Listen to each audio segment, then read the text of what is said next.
여러분, 살다 보면 정말 머리로는 이해할 수 없는 일들이 있잖아요. 제가 지금부터 해드릴 얘기가 바로 그런 얘기입니다. 그날 밤이었어요.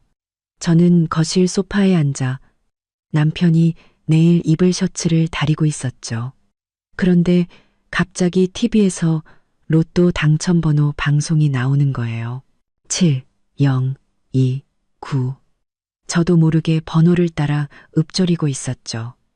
손에 든 다리미도 내려놓기 전이었는데 갑자기 남편 박민준이 안방에서 뛰쳐나오는 거 있죠. 눈은 황소처럼 커다래져서는 손에는 웬 꼬깃꼬깃한 복권 한 장을 들고 말이에요. 민지야, 됐어. 우리 당첨됐어. 남편은 복권을 제 얼굴에 바싹 갖다 대는데 목소리가 사시나무 떨듯 떨리고 있었어요. 20억. 무려 20억 원이야. 그 순간 머리가 띵하고 울리는 것 같았어요. 쨍그랑 다리미가 바닥에 떨어지면서 새로 산 하얀 셔츠를 태워버렸지만 신경 쓸 겨를도 없었죠. 20억이라니 평생 꿈에서도 만져본 적 없는 돈이잖아요. 민주는 저를 끌어안고 뱅글뱅글 돌면서 입이 귀에 걸릴 듯 웃었어요. 이제 당신 마트 진열 일 안 해도 돼. 우리 엄마도 폐지 안 주어도 된다고. 우리 이제 큰 집 사서 이사 가는 거야. 저는 마음이 달콤해져서 내일 시부모님 모시고 맛있는 거라도 사드려야겠다고 생각하고 있었어요. 그런데 바로 그때 현관문에서 열쇠 꽂는 소리가 들리더군요. 시어머니 김영자 여사님과 시누이 박미나가 헐레벌떡 집으로 들어왔어요. 손에는 아직 팔지 못한 플라스틱 병들이 들려 있었죠. 어머니, 이 시간에 어쩐 일이세요? 민준이 얼른 복권을 제 손에 쥐어주며 물었어요. 너희한테 엄청난 소식을 전해주려고 왔지. 엄청난 소식? 내가 보기엔 초상날 소식 같은데? 시어머니는 민준을 휙 밀치고는 제 손에 들린 복권을 매섭게 쏘아보더니 낚아채듯 뺏어갔어요. 시어머니와 시누이는 머리를 맞대고 한참 동안 숫자를 세어보더니 갑자기 비명을 질렀어요. 세상에, 하늘이 우리를 도우셨어. 레오. 미나가 시어머니 팔에 매달리며 방방 뛰었죠. 엄마, 우리 이제 부자다. 나 이제 명품 가방 살 수 있어. 저는 그 촌스러운 모습에 웃음이 나려던 참이었어요. 그런데 갑자기 시어머니가 복권을 자기 주머니에 쑤셔 넣더니 저를 문 밖으로 밀어내는 게 아니겠어요? 어머니, 지금 뭐 하시는 거예요? 제가 문틀을 꽉 붙잡자 잠옷 소매가 찢어질 정도였어요. 시어머니는 허리에 손을 쳐골리고 얼굴이 새빨개져서 소리쳤죠. 뭐 하냐니. 민지야, 내가 말은 안 했지만 너 우리 민준이한테는 원래부터 안 어울렸어. 이제 우리 집이 부자가 됐으니 너 같은 마트 직원이 더 이상 발목 잡게 둘 순 없지. 어머니, 무슨 그런 말씀을. 저는 제 귀를 의심했어요. 이 복권 저랑 민준 씨가 같이 당첨된 거잖아요. 뭐가 같이 돼? 미나가 제 앞에 떡하니 서서 턱을 치켜들고 말했어요. 복권은 우리 엄마 손에 있어. 그럼 우리 박씨 집안 거지. 너 당장 짐 싸서 나가. 우리가 내쫓기 전에. 저는 민준을 돌아봤어요. 하지만 그는 벽 쪽으로 슬금슬금 물러나며 제 눈을 피하기만 했죠. 민준 씨, 말 좀 해봐요. 제 목소리에는 울음이 섞여 나왔어요. 그는 옷자락만 만지작거리다가 한참 만에 입을 열었어요. 민지야, 엄마도 다 나 좋자고 그러시는 거잖아. 일단 며칠만 친정에 가 있어. 며칠? 시어머니는 쾅 소리가 나게 현관문을 닫아버렸어요. 저는 문이 안에서 잠기는 걸 속수무책으로 지켜봐야 했죠. 넌 평생 이 집 문턱도 못 넘을 줄 알아.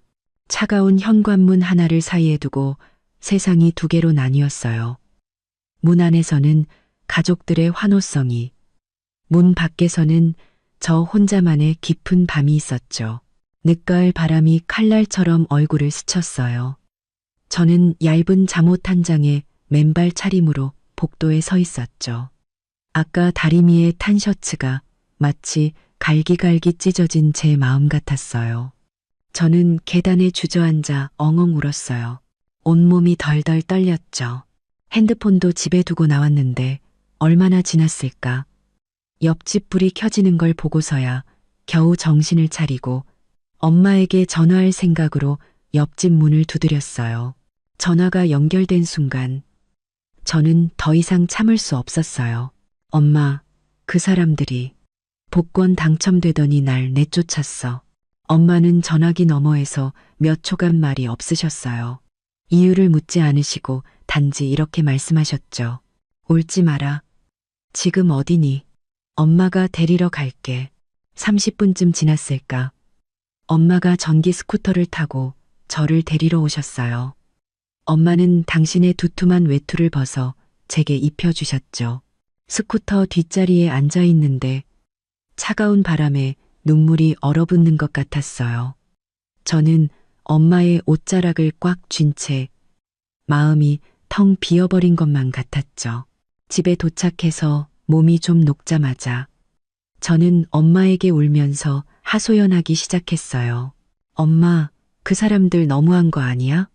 민준 씨 예전에 정말 아무것도 없었을 때 매일 도시락 싸다 준 사람이 누군데, 도박 빚 갚아준 건 또 누구고, 이제 와서 복권 당첨됐다고 안면몰수하는 게 말이 돼?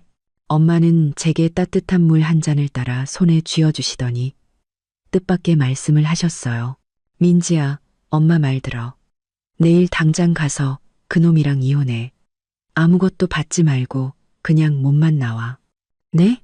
저는 컵을 테이블에 탁 내려놓았어요. 물이 왈칵 쏟아졌죠. 엄마, 지금 제정신이세요? 그게 20억이에요. 왜 제가 한 푼도 받으면 안 돼요? 엄마는 저를 보며 아주 차분한 눈빛으로 말씀하셨어요. 내 말대로 해. 어서 가서 처리해. 다른 건 묻지 말고. 엄마가 너 해코지 하겠니? 저는 그 순간 너무 화가 나서 온몸이 부들부들 떨렸어요. 엄마가 도저히 이해가 되지 않았죠. 제가 민준과 3년 동안 힘들게 살면서 그 가족들에게 얼마나 많은 서름을 당했는데요. 겨우 빛을 보나 싶었는데 어떻게 이대로 포기할 수 있겠어요? 싫어요. 저는 컵을 다시 한번 테이블에 내리쳤어요. 왜 그 사람들이 좋은 꼴을 봐야 하는데요? 내일 당장 찾아가서 따질 거예요. 안 되면 법정까지 갈 거라고요. 엄마는 저와 다투지 않으셨어요. 그저 제가 울다 지칠 때까지 조용히 저를 바라보셨죠. 제가 기운이 빠질 무렵 엄마는 한숨을 쉬며 말씀하셨어요. 민지야, 세상 일이라는 게 눈에 보이는 게 다가 아니란다. 그냥 엄마 말대로 하렴. 그날 밤 저는 뜬 눈으로 천장만 바라보며 밤을 지새웠어요. 머릿속에는 온통 그 20억과 박민준 가족의 추악한 얼굴들만 맴돌았죠. 엄마는 도대체 왜 저더러 빈손으로 나오라고 하시는 걸까? 혹시 나이가 드셔서 판단력이 흐려지신 걸까? 하지만 저는 그때까지만 해도 몰랐어요. 이게 단지 시작에 불과했다는 걸요. 앞으로 벌어질 일들은 모든 사람들을 경악하게 만들 테니까요. 다음 날 아침 저는 호두만큼 부은 눈으로 식탁에 앉아 있었어요. 엄마는 제 접시에 계란 프라이를 하나 올려주시며 물으셨죠. 생각은 좀 해봤니? 저는 계란을 뒤적이며 아무 말도 하지 않았어요. 밤새 수백 번도 더 생각해봤죠. 엄마가 왜 저더러 빈손으로 이혼하라고 하셨는지 여전히 이해할 순 없었지만 박민준의 그 찌질한 모습과 시어머니, 시누이의 얼굴을 떠올리니 더 이상 그들과 엮이고 싶지 않았어요. 갈게요. 저는 포크를 접시 위에 내려놓으며 말했어요. 대신 제 물건은 찾아와야겠어요. 엄마는 고개를 끄덕이시더니 서랍에서 보자기를 하나 꺼내셨어요. 내 혼수품만 챙겨와. 다른 건 손대지 말고. 민준의 아파트 앞에 도착해서 초인종을 누르자마자 문이 벌컥 열렸어요. 신우이 미나가 번쩍이는 새 원피스를 입고 있었죠. 머리는 푸들처럼 볶고 목에는 번쩍이는 금목걸이를 걸고 있었어요. 어머, 이게 누구야? 쫓겨났던 분 아니신가? 여긴 어쩐 일로 다시 오셨대? 미나는 문틀에 기대서서 일부러 목걸이를 제 눈앞에서 흔들어댔어요. 저는 상대할 가치도 없어서 곧장 집 안으로 들어갔죠. 거실에는 아직 뜯지도 않은 커다란 상자들이 쌓여 있었고 민주는 바닥에 쪼그리고 앉아 새 소파를 조립하고 있었어요. 시어머니 김영자 여사님은 새로 산 안마의자에 앉아 다리를 꼬고 해바라기 씨를 까먹고 있었죠. 어머, 민지 왔니? 시어머니는 해바라기 씨 껍질을 뱉어내고는 느릿느릿 주머니에서 서류 한 뭉치를 꺼내 탁자 위에 탁 던졌어요. 마침 잘 왔다. 이혼 서류 다 만들어놨으니 어서 도장 찍어. 저는 서류를 쓱 훑어봤어요. 제가 모든 재산을 자발적으로 포기하고 심지어 결혼 후에 산 세탁기까지 포기한다는 내용이었죠. 제 물건들은요. 저는 안방으로 향했어요. 민준이 황급히 일어나 저를 막아섰죠. 민지야, 진정하고 얘기 좀. 그는 손을 비비며 가식적인 미소를 지었어요. 이 서류 말인데. 비켜요. 저는 그를 밀치고 안방으로 들어갔어요. 제 혼수함이 구석에 놓여 있었죠. 붉은 칠이 여러 군데 벗겨져 있었어요. 그건 엄마가 반년치 연금을 모아 제게 사주신 거였죠. 안에는 친정에서 가져온 이불과요. 그리고 할머니께서 물려주신 은팔찌가 들어 있었어요. 제가 상자를 밖으로 끌어내려는데 갑자기 미나가 뛰어들어와 제 손에서 붉은 이불을 확 낚아챘어요. 이 이불 아직 새 것 같네. 내가 덮으면 딱이겠다. 그녀는 이불을 끌어안고 밖으로 뛰쳐나갔어요. 그건 제 혼수 이불이에요. 제가 뒤쫓아 나가자 미나는 시어머니 뒤로 쏙 숨었어요. 뭐가 내 거고 내 거야? 시어머니가 일어나 미나를 감쌌어요. 네가 우리 박씨 집안에 시집온 이상 네 물건도 다 우리 집안 거야. 그리고 쫓겨나는 마당에 이불은 뭐하러 챙겨? 길바닥에서 잘 거라도 되나? 맞아요. 미나가 머리를 쏙 내밀며 말했어요. 오빠가 그랬어요. 돈 받으면 명품 침구 세트 사준다고. 누가 언니 그 거지 같은 이불 탐낸대요? 저는 너무 화가 나서 손이 떨렸어요. 탁자 위에 있던 물컵을 집어 던지려는데 민준이 저를 꽉 껴안았어요. 민지야, 진정해. 그는 저를 문 쪽으로 끌고 갔어요. 이불 한 채 가지고 뭘 그래. 내가 나중에 새 거 사줄게. 이거 놔요. 저는 그의 손을 뿌리치고 시어머니를 가리키며 소리쳤어요. 제 은팔찌는요? 할머니 유품이란 말이에요. 시어머니는 눈을 흘기며 말했어요. 무슨 은팔찌? 난 본 적도 없는데. 네가 가져왔다가 슬쩍 다시 가져간 거 아니야? 그제야 저는 깨달았어요. 그들이 제 물건을 이미 다 숨겨버렸다는 걸요. 미나 목에 걸린 그 목걸이 어딘가 낯이 읽다 했더니 엄마가 혼수로 해주신 도금 목걸이와 똑같이 생겼잖아요. 그 목걸이 내려놔요. 저는 미나의 목덜미를 잡으러 달려들었어요. 그녀는 사람 살려 하고 비명을 지르며 안마의자 뒤로 숨었어요. 머리를 감싸 쥔 채 울부짖었죠. 오빠, 저 여자가 내 목걸이 뺏으려고 해. 민준이 뒤에서 저를 끌어안고 문 밖으로 끌어냈어요. 그의 힘은 무서울 정도로 셌죠. 저는 발버둥 치다가 손톱으로 그의 팔을 긁고 말았어요. 그가 아야 소리를 지르더니 돌아서서 제 뺨을 후려쳤어요. 짝 하는 소리와 함께 집안이 순식간에 조용해졌어요. 저는 뺨을 감싸 쥐었어요. 귀에서 윙윙 소리가 났죠. 허공에 멈춰있는 민준의 손과 놀라고 두려워하는 그의 표정을 봤어요. 결혼 3년 동안 그는 제게 큰 소리 한 번 낸 적이 없었어요. 그런데 오늘 고작 가짜 목걸이 하나 때문에 저를 때리다니. 좋아. 아주 잘 됐네. 애뉴. 저는 냉소를 지으며 탁자 위에 펜을 집어들고 이혼 서류에 망설임 없이 제 이름을 썼어요.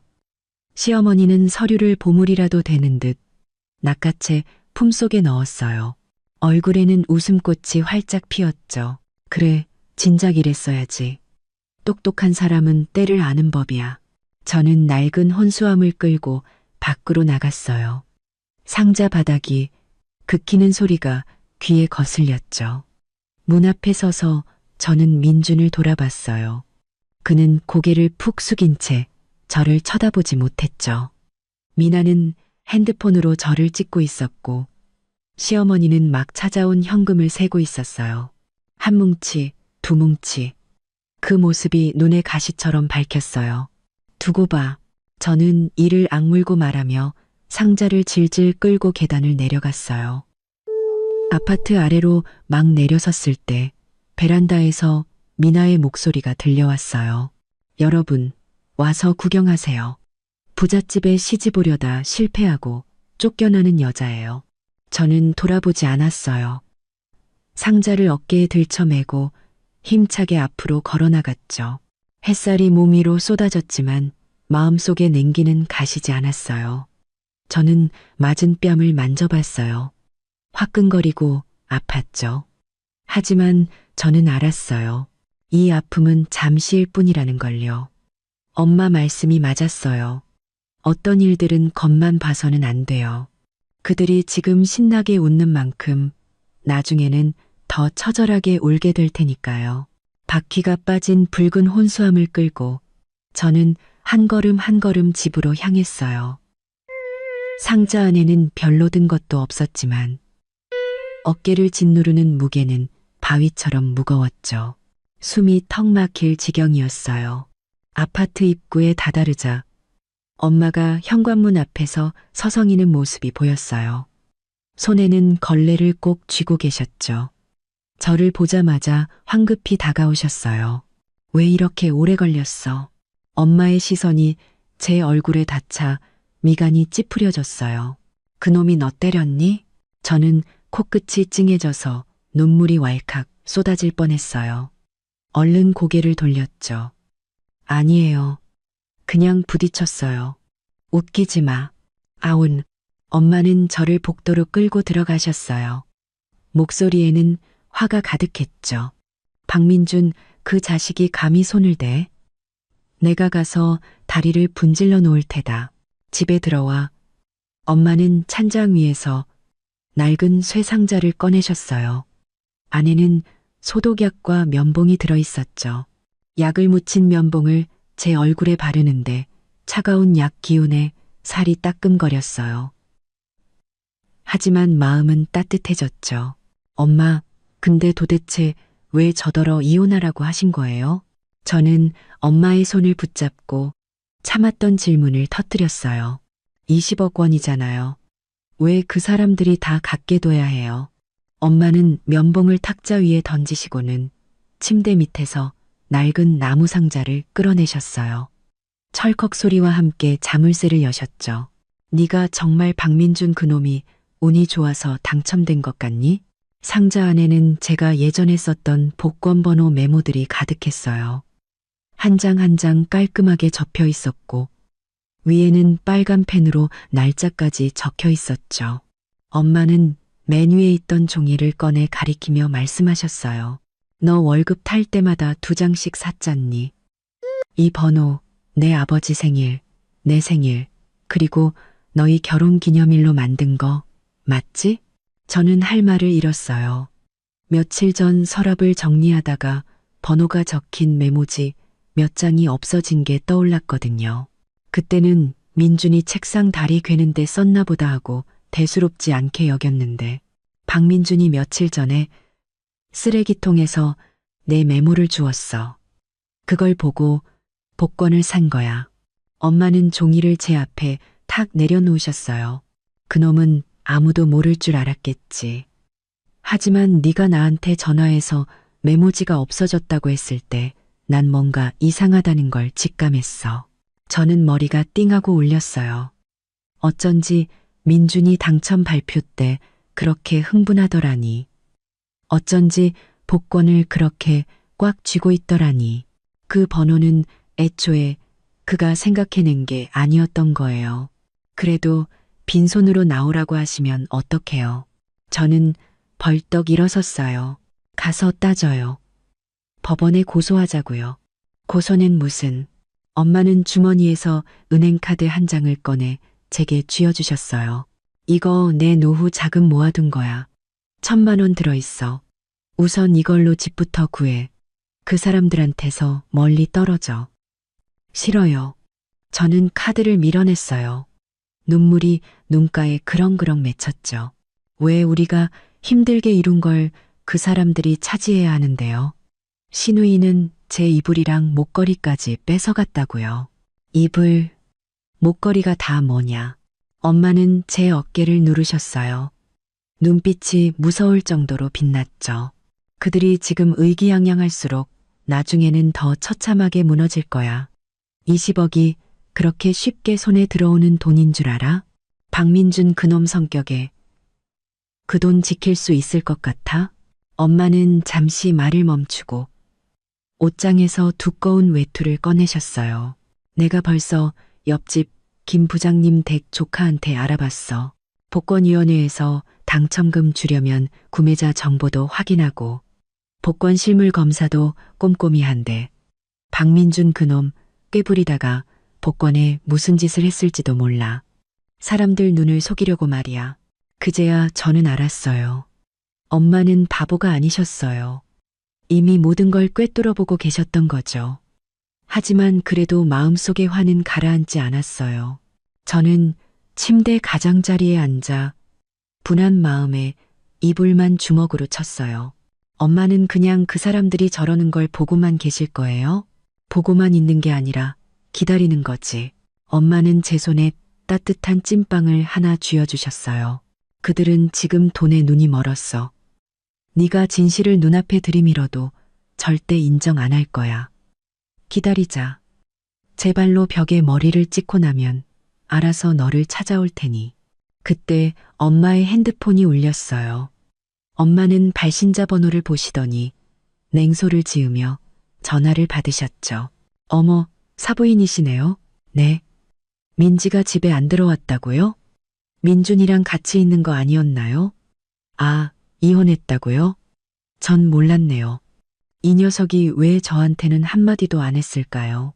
전화를 끊고 엄마는 핸드폰을 소파에 휙 던지셨어요. 들었지? 김영자, 그 여자가 전화해서 떠보는 거야. 내가 당첨 사실을 아는지 모르는지 저는 찐빵을 베어 물며 복잡한 심경을 느꼈어요. 엄마는 이미 모든 걸 계산하고 계셨던 거예요. 그런데 저는 바보같이 이불 한 채 때문에 그들과 싸우고 있었으니 그럼 저는 이제 어떡해요? 집 구해서 출근해. 하던 대로 하면 돼. 엄마는 제 복권 메모들을 정리하시며 말씀하셨어요. 기억해. 그들이 널 찾아오든 안 오든 절대 마음 약해지면 안 돼. 그리고 번호 얘기도 절대 먼저 꺼내지 마. 다음 날 아침 저는 그 1,000만 원이 든 카드를 들고 부동산에 갔어요. 계약서에 막 서명을 마쳤는데 핸드폰으로 문자 메시지가 하나 왔어요. 박민준이었죠. 민지야, 미안해. 엄마가 위자료로 500만 원 보내준대. 계좌번호 보내줘. 저는 문자를 보고 기가 차서 웃음이 나왔어요. 500만 원? 내가 그 돈을 탐낼 거라고 생각하는 걸까? 아니면 20억 중에서 500만 원 떼어주면 할 도리는 다 했다고 생각하는 걸까? 저는 문자를 바로 삭제하고 마트로 가서 새 이불 세트를 샀어요. 마트 유리창 너머로 햇살이 쏟아져 들어와 진열대의 형형색색 상품들을 비추고 있었죠. 눈이 부실 정도였어요. 저는 심호흡을 한번 하고 카트를 밀고 앞으로 나아갔어요. 마음속으로 분명히 알았죠. 이건 시작일 뿐이라는 걸. 진짜 재미있는 일은 이제부터 시작될 테니까요. 엄마 말씀이 맞았어요. 두고 보자고요. 새로 이사한 집에 들어온 지 사흘째 되던 날이었어요. 제가 바닥에 쪼그리고 앉아 타일을 닦고 있는데 갑자기 문을 쿵쿵 두드리는 소리가 온 집안을 울렸어요. 누구세요? 저는 손에 물기를 털고 문을 살짝 열었어요. 문 앞에는 박민준이 서 있었죠. 뒤에는 화려하게 차려입은 웬 여자가 함께 있었어요. 그 여자는 파마머리에 눈화장은 팬더처럼 진하게 하고 온몸에서는 사람을 질식시킬 듯한 향수 냄새가 났죠. 민지야, 너 보러 왔어. 민주는 손을 비비며 눈치를 보느라 집안을 제대로 쳐다보지도 못했어요. 저는 문틀에 기대 팔짱을 끼고 말했죠. 할 말 있으면 하고 없으면 문 닫을게요. 그 여자가 갑자기 앞으로 끼어들며 저를 위아래로 훑어봤어요. 입꼬리가 비죽 올라가 있었죠. 네가 민지구나? 민준 씨한테 얘기 많이 들었어. 그녀는 일부러 민준의 몸에 기대며 손가락으로 그의 팔을 빙글빙글 돌렸어요. 내 이름은 리리, 민준 씨 여자친구야. 저는 어이가 없어서 웃음이 터질 뻔했어요. 이혼한 지 며칠이나 됐다고 벌써 새 여자친구를 데리고 오다니. 그래서요? 저한테 자랑하러 오셨어요? 리리는 마치 꼬리를 밟힌 고양이처럼 목소리를 높였어요. 자랑이라니. 우리가 얼마나 착한데. 네가 잘 사는지 보러 온 거잖아. 민준 씨가 그러더라. 너 혼자 이렇게 허름한 집에서 에어컨도 없이 사는 게 얼마나 불쌍하냐고. 그녀는 말하면서 집안을 엿봤어요. 제가 막 사온 중고 냉장고를 보더니 입을 가리고 웃었죠. 어머머, 이 냉장고는 너보다 나이가 많겠다. 우리 민준 씨가 새로 산 양문형 냉장고는 돼지 한 마리도 들어가는데. 민준이 옆에서 그녀의 팔을 잡아 끌며 가식적으로 말했어요. 리리, 함부로 말하지 마. 민지야, 우린 그냥 너한테 뭐 좀 주려고 온 거야. 그는 손에 든 비닐봉지를 제 앞에 내밀었어요. 엄마가 너 주라고 하셨어. 예전에는 네가 밥 했으니까 배고플까봐 걱정되신데. 저는 봉지 안을 힐끗 봤어요. 딱딱하게 마른 빵 몇 개와 유통기한이 거의 다 된 간장 반병이 들어있었죠. 필요 없어요. 저는 한 걸음 뒤로 물러서며 문을 가리켰어요. 그거 가져가세요. 먹고 배탈 날까봐 무섭네요. 아, 말하는 것 좀 봐. 리리가 봉지를 바닥에 내던졌어요. 빵이 사방으로 굴러다녔죠. 우리가 잘해주니까 만만해 보여? 네가 아직도 이 집안 며느리인 줄 알아? 잘 들어. 민준 씨는 이제 억만장자야. 널 보러 와준 것만으로도 영광인 줄 알라고. 억만장자. 저는 허리를 숙여 빵 하나를 집어 그녀의 발치에 던졌어요. 그 돈, 깨끗한 돈이긴 해요. 그걸 자랑이라고 떠들다니. 민준의 얼굴이 새하얘졌어요. 그는 황급히 리리를 뒤로 끌어당겼죠. 민지야, 함부로 말하지 마. 함부로 말하다니요? 저는 한 걸음 다가가 그의 눈을 똑바로 쳐다봤어요. 그 복권, 어떻게 된 건지 본인이 제일 잘 알 텐데요. 민준의 눈빛이 겁먹은 토끼처럼 흔들렸어요. 그는 더듬거리며 아무 말도 못했죠. 리리는 상황이 이상하다는 걸 눈치채고 허리에 손을 올리고 제게 소리쳤어요. 이간질하지 마. 민준 씨가 그랬어. 복권은 자기가 직접 산 거고 너랑은 아무 상관없다고. 넌 그냥 질투하는 거야. 그가 부자가 된 것도 질투나고 나처럼 젊고 예쁜 여자를 만난 것도 질투나는 거지. 젊고 예쁘다고? 저는 냉소를 지으며 그녀의 목에 걸린 목걸이를 가리켰어요. 그 목걸이 어디서 많이 본 것 같네요. 제 혼수품 아니에요. 미나가 며칠 하더니 어느새 당신 목에가 있네요. 리리는 무의식적으로 목걸이를 감싸 쥐었어요. 눈빛이 흔들렸죠. 뭐가 내 거야. 이건 민준 씨가 나한테 사준 거라고. 그래요? 엄마.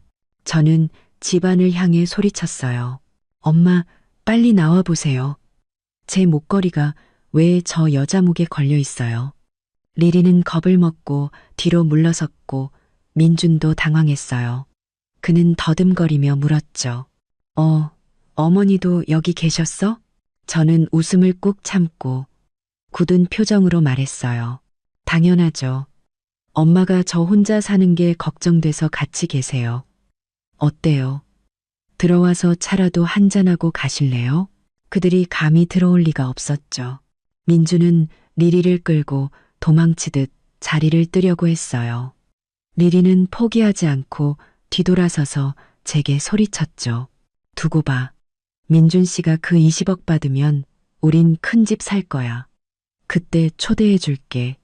부자들이 어떻게 사는지 똑똑히 보여주지. 좋아요. 기다릴게요. 저는 바닥에 떨어진 비닐봉지를 집어 그들 발치에 던졌어요. 당신들 쓰레기는 가져가세요. 내 집 더럽히지 말고. 민주는 리리를 끌고 허둥지둥 도망쳤어요. 저는 쾅소리가 나게 문을 닫고 문 뒤에 기대서서 웃음을 터뜨렸어요. 허리가 아플 지경이었죠. 사실 엄마는 오지 않으셨어요. 그냥 겁을 주려고 한 말이었죠. 한참을 웃고 나서 저는 바닥에 떨어진 빵을 치우려고 쪼그리고 앉았어요. 그런데 빵 하나 밑에 쪽지가 깔려 있는 걸 발견했죠. 민준의 글씨체였어요. 복권에 문제 생겼어. 살려줘. 저는 가슴이 철렁 내려앉았어요. 쪽지를 구겨서 주머니에 쑤셔 넣었죠. 엄마의 예상이 맞았나 봐요. 그 복권에 정말 문제가 생긴 거예요. 저는 창가로 가서 민준과 리리가 아파트 아래에서 싸우는 모습을 지켜봤어요. 리리는 민준의 코앞에 손가락질하며 소리쳤고 민준은 고개를 숙인 채 아무 말도 못했죠. 결국 리리는 화를 내며 택시를 타고 가버렸고 민준은 길가에 홀로 쪼그리고 앉아 있었어요. 마치 버려진 개처럼요. 저는 주머니 속 쪽지를 꺼내 햇빛에 비춰봤어요. 입꼬리가 저절로 올라갔죠. 민준이 남긴 쪽지를 주머니에 넣고 다니니 마치 뜨거운 인두를 품고 있는 것 같았어요. 다음 날 제가 마트에서 일하고 있는데 핸드폰이 갑자기 울렸어요. 모르는 번호였죠. 전화를 받으니 시누이 미나의 시끄러운 목소리가 들려왔어요. 새언니, 지금 시간 좀 괜찮아요? 그녀의 목소리는 느끼하기 짝이 없었어요. 제 이불을 뺏어갈 때와는 딴판이었죠. 저는 진열대의 과자를 정리하며 퉁명스럽게 대답했어요. 바빠요. 할 말 없으면 끊어요. 아, 그러지 말고요. 새언니. 아욱. 그녀가 다급하게 말했어요. 급한 일이라 그래요. 딱 몇 마디만 하면 돼요. 저 지금 새언니네 마트 앞에 있어요. 저는 가슴이 철렁 내려앉았어요. 전화를 끊고 문 쪽을 보니 정말로 미나가 목을 움츠린 채 버스 정류장 표지판 아래 서 있었어요. 며칠 전 그 원피스 차림이었는데 옷깃의 장식이 몇 개 떨어져 나가 우스꽝스러워 보였죠. 무슨 일인데요? 제가 그녀 앞에 서자 싸구려 향수 냄새가 훅 끼쳐왔어요. 리리의 향수보다 더 독했죠. 미나는 제 뒤를 힐끗 보더니 목소리를 낮춰 말했어요. 새언니, 사실은요, 우리 오빠가 변했어요. 아, 그래요? 저는 팔짱을 끼고 말했어요. 변하든 말든 저랑 무슨 상관인데요. 저 그 사람이랑 이혼했어요. 왜 상관이 없어요. 미나가 발을 동동 굴렀어요. 오빠가 그 20억을 전부 그릴이라는 여자한테 주려고 해요. 어제 엄마랑 밤새도록 싸웠다니까요. 엄마는 지금도 화병 나서 침대에서 일어나지도 못하세요. 아노드, 저는 웃음이 터져 나올 뻔했어요. 며칠 전만 해도 제 앞에서 그렇게 자랑을 하더니 벌써 네 분이 일어나다니. 그건 그쪽 집안 사정이죠. 제가 돌아서려는데 미나가 황급히 저를 붙잡았어요. 새언니, 가지 마세요. 그녀는 제 손에 사과 하나를 쥐어주었어요. 예전에 제가 잘못했어요. 새언니 입을 뺐으면 안 되는 거였는데. 근데 그릴이라는 여자, 정말 나쁜 여자예요. 어제 오빠한테 그러더라니까요. 돈 받으면 큰 아파트 사서 자기 이름으로 해놓겠다고. 저랑 엄마 얘기는 꺼내지도 않았어요. 저는 손에 들린 사과를 흔들어 봤어요. 한쪽이 썩어 문드러진 사과였죠. 그래서요? 제가 그 돈을 뺏어다 주기라도 하라는 거예요? 미나의 눈이 반짝 빛났어요. 새언니 진짜 똑똑하시다. 새언니랑 오빠는 그래도 부부였잖아요. 오빠가 아직 새언니 말은 들을 거예요. 가서 말 좀 해줘요. 돈 받으면 나한테 먼저 명품 가방 사주고 엄마한테는 금팔찌 세트 사준 다음에 나머지를 둘이서 쓰라고요. 꿈도 야무지시네요. 저는 사과를 그녀의 손에 다시 쥐어주었어요. 그 20억, 저랑 상관없어요. 당연히 당신과도 상관없고요. 여기서 이럴 시간에 오빠한테 가서 잘 말해보는 게 어때요? 미나의 얼굴이 순식간에 일그러졌어요. 그녀는 발을 구르며 말했죠. 내가 말해서 될 것 같았으면 새언니를 찾아왔겠어요. 오빠는 지금 그 여우 같은 년한테 홀딱 빠져서 정신을 못 차린다니까요. 어제 내가 몇 마디 거들었다고 나를 밀치기까지 했다고요. 그녀가 소매를 걷어 올리자 팔에 정말로 시퍼런 멍 자국이 있었어요. 저는 속으로 냉소를 지었죠.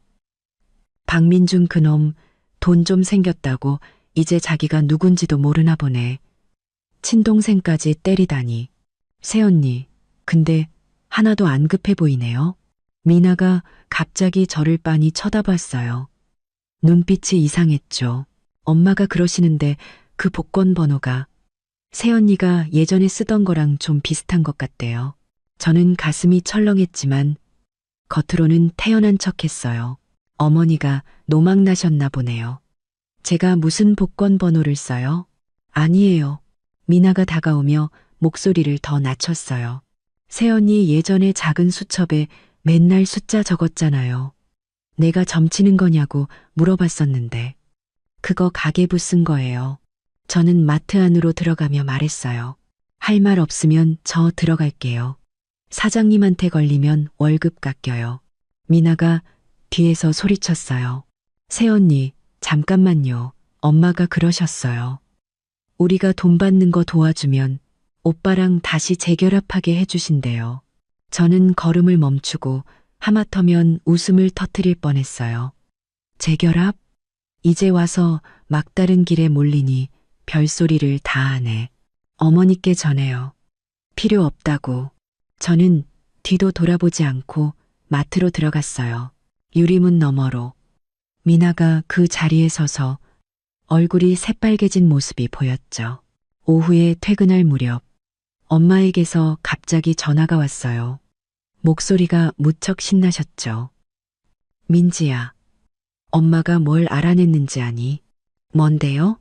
저는 마지막 진열대를 정리하며 물었어요. 박민준이랑 그 엄마랑 아주 난리가 났대. 엄마가 전화기 너머에서 말씀하셨어요. 듣자 하니 그놈이 복권을 리리라는 애한테 맡기겠다고 우겨서 김영자 여사가 빗자루 들고 쫓아다니면서 때렸대. 새로 산 안마의자까지 부숴버렸다더라. 저는 웃음을 참을 수 없었어요. 정말요? 그럼 진짜지. 아래층 사는 김 부장님 댁 조카가 그랬어. 바로 옆집에 사는데 어젯밤에 하도 시끄러워서 온 동네 사람들이 다 들었대. 전화를 끊고 저는 마음이 한결 가벼워졌어요. 싸우라고 해요. 아주 집안이 풍비박산 나도록 싸우라고 하죠. 그래야 온 동네 사람들이 그 집안이 돈벼락 맞고 어떻게 변했는지 알게 될 테니까요. 물건을 정리하고 퇴근 준비를 하는데 핸드폰이 다시 울렸어요. 이번에는 박민준이었죠. 저는 잠시 망설이다가 전화를 받았어요. 민지야. 그의 목소리는 심하게 잠겨 있었어요. 마치 운 것 같았죠. 혹시 와서 우리 엄마 좀 말려줄 수 있어? 네? 엄마가 방에 들어가서 문을 잠그고 하루 종일 아무것도 안 드시고 계셔. 어머니를 말려달라고요? 저는 냉소했어요. 제가 왜 그래야 하죠? 누가 저를 내쫓았는지 잊으셨어요? 내가 잘못했어. 그가 전화기 너머에서 흐느꼈어요. 민지야, 내가 정말 잘못했어. 그릴이라는 애는 사기꾼이었어. 나를 진심으로 대한 게 아니었어. 그냥 내 돈을 노린 거였다고. 이제 와서 알았어요? 저는 가방을 들고 문 쪽으로 걸어갔어요. 늦었어요. 본인이 저지른 일은 본인이 해결하세요. 민지야, 끊지 마. 그가 다급하게 외쳤어요. 그 복권. 정말 문제 생겼어. 복권위원회에서 당첨금 지금 못 해주겠대. 저는 가슴이 철렁 내려앉아 걸음을 멈췄어요. 뭐라고요? 복권에 적힌 숫자. 내가 그때 네가 알까봐 숫자 하나를 고쳤거든. 민준의 목소리가 심하게 떨렸어요. 근데 그게 위조된 복권이라면서 돈은커녕 나를 사기죄로 고소하겠대. 저는 마트 문 앞에 서서 쌩쌩 달리는 차들을 바라봤어요. 갑자기 마음이 후련해졌죠. 그럴 줄 알았지. 우리 엄마가 사람을 잘못 볼 리가 없지. 20억 원이라는 돈. 역시 그렇게 쉽게 손에 들어오는 게 아니었던 거예요. 민준의 전화를 끊고 저는 마트 문 앞에 서서 한참을 멍하니 있었어요. 바람의 낙엽이 굴러와 발치에 부딪혔지만 조금도 춥지 않았죠. 며칠 동안 가슴에 쌓여있던 우라가 마치 갑자기 출구를 찾은 것처럼 한꺼번에 터져 나왔어요. 자취방에 돌아와 저는 민준이 한 말을 엄마에게 그대로 전했어요. 엄마는 부엌에서 콩나물을 다듬고 계셨는데 손에 든 콩나물 한 줄기가 뚝 하고 부러졌어요. 내가 그놈이 그럴 팔자가 아니라고 했지. 엄마는 콩나물을 대야에 던지셨어요. 물이 사방으로 튀었죠. 숫자를 고쳐. 복권위원회가 자기 집 안방인 줄 아나. 그럼 이제 어떡해요? 저는 작은 의자에 앉아 엄마의 바쁜 뒷모습을 바라봤어요. 복권위원회에서 정말 사기죄로 고소하면요. 고소하든 말든 어차피 그 돈은 못 받아. 엄마가 몸을 돌리셨어요. 앞치마가 물에 조금 젖어 있었죠. 20억이 작은 돈이니? 복권위원회에서 복권 검사하는 게 은행에서 돈 세는 것보다 더 꼼꼼해. 숫자 하나 고쳤다고 속아 넘어갈 것 같아? 그놈의 잔꾀가 언젠가는 발목을 잡을 줄 알았어. 그때 제 핸드폰이 다시 울렸어요. 또 민준이었죠. 저는 받지 않고 바로 무음으로 바꿨어요. 30초도 안 돼서 전화가 또 걸려왔어요. 마치 저승사자처럼요. 받아봐. 무슨 말을 하는지 드러나 보자. 엄마가 손을 닦으며 제 쪽으로 핸드폰을 밀어주셨어요. 저는 화면을 밀어 전화를 받았어요. 막 여보세요라고 했는데 민준의 울음 섞인 목소리가 귓속을 파고들었어요. 민지야, 나 좀 살려줘. 복권위원회에서 경찰에 신고하겠대. 나 잡혀가면 내 인생 끝이야. 내가 어떻게 살려줘요? 저는 벽에 기대어 마치 남의 얘기를 하듯 담담하게 말했어요. 내가 경찰도 아니고 복권위원회 위원장도 아니잖아요. 아니야. 넌 할 수 있어. 분명히 할 수 있다고. 그는 전화기 너머에서 목이 터져라 외쳤어요. 그 번호 네가 생각한 거잖아. 네가 가서 말해줘. 네가 나한테 고치라고 시켰다고 말이야. 그럼 그 사람들이 믿어줄 거야. 저는 기가 막혀서 웃음이 터질 뻔했어요. 박민준 씨, 정신 나갔어요? 내가 왜 당신 대신 누명을 써야 하는데요? 당신들이 나를 내쫓을 때는 이런 날이 올 거라고 생각 못했어요? 내가 잘못했어, 민지야. 정말 잘못했다고. 그는 울기 시작했어요. 끄끄거리며 말했죠. 네가 안 도와주면 우리 엄마는 화병으로 돌아가실 거야.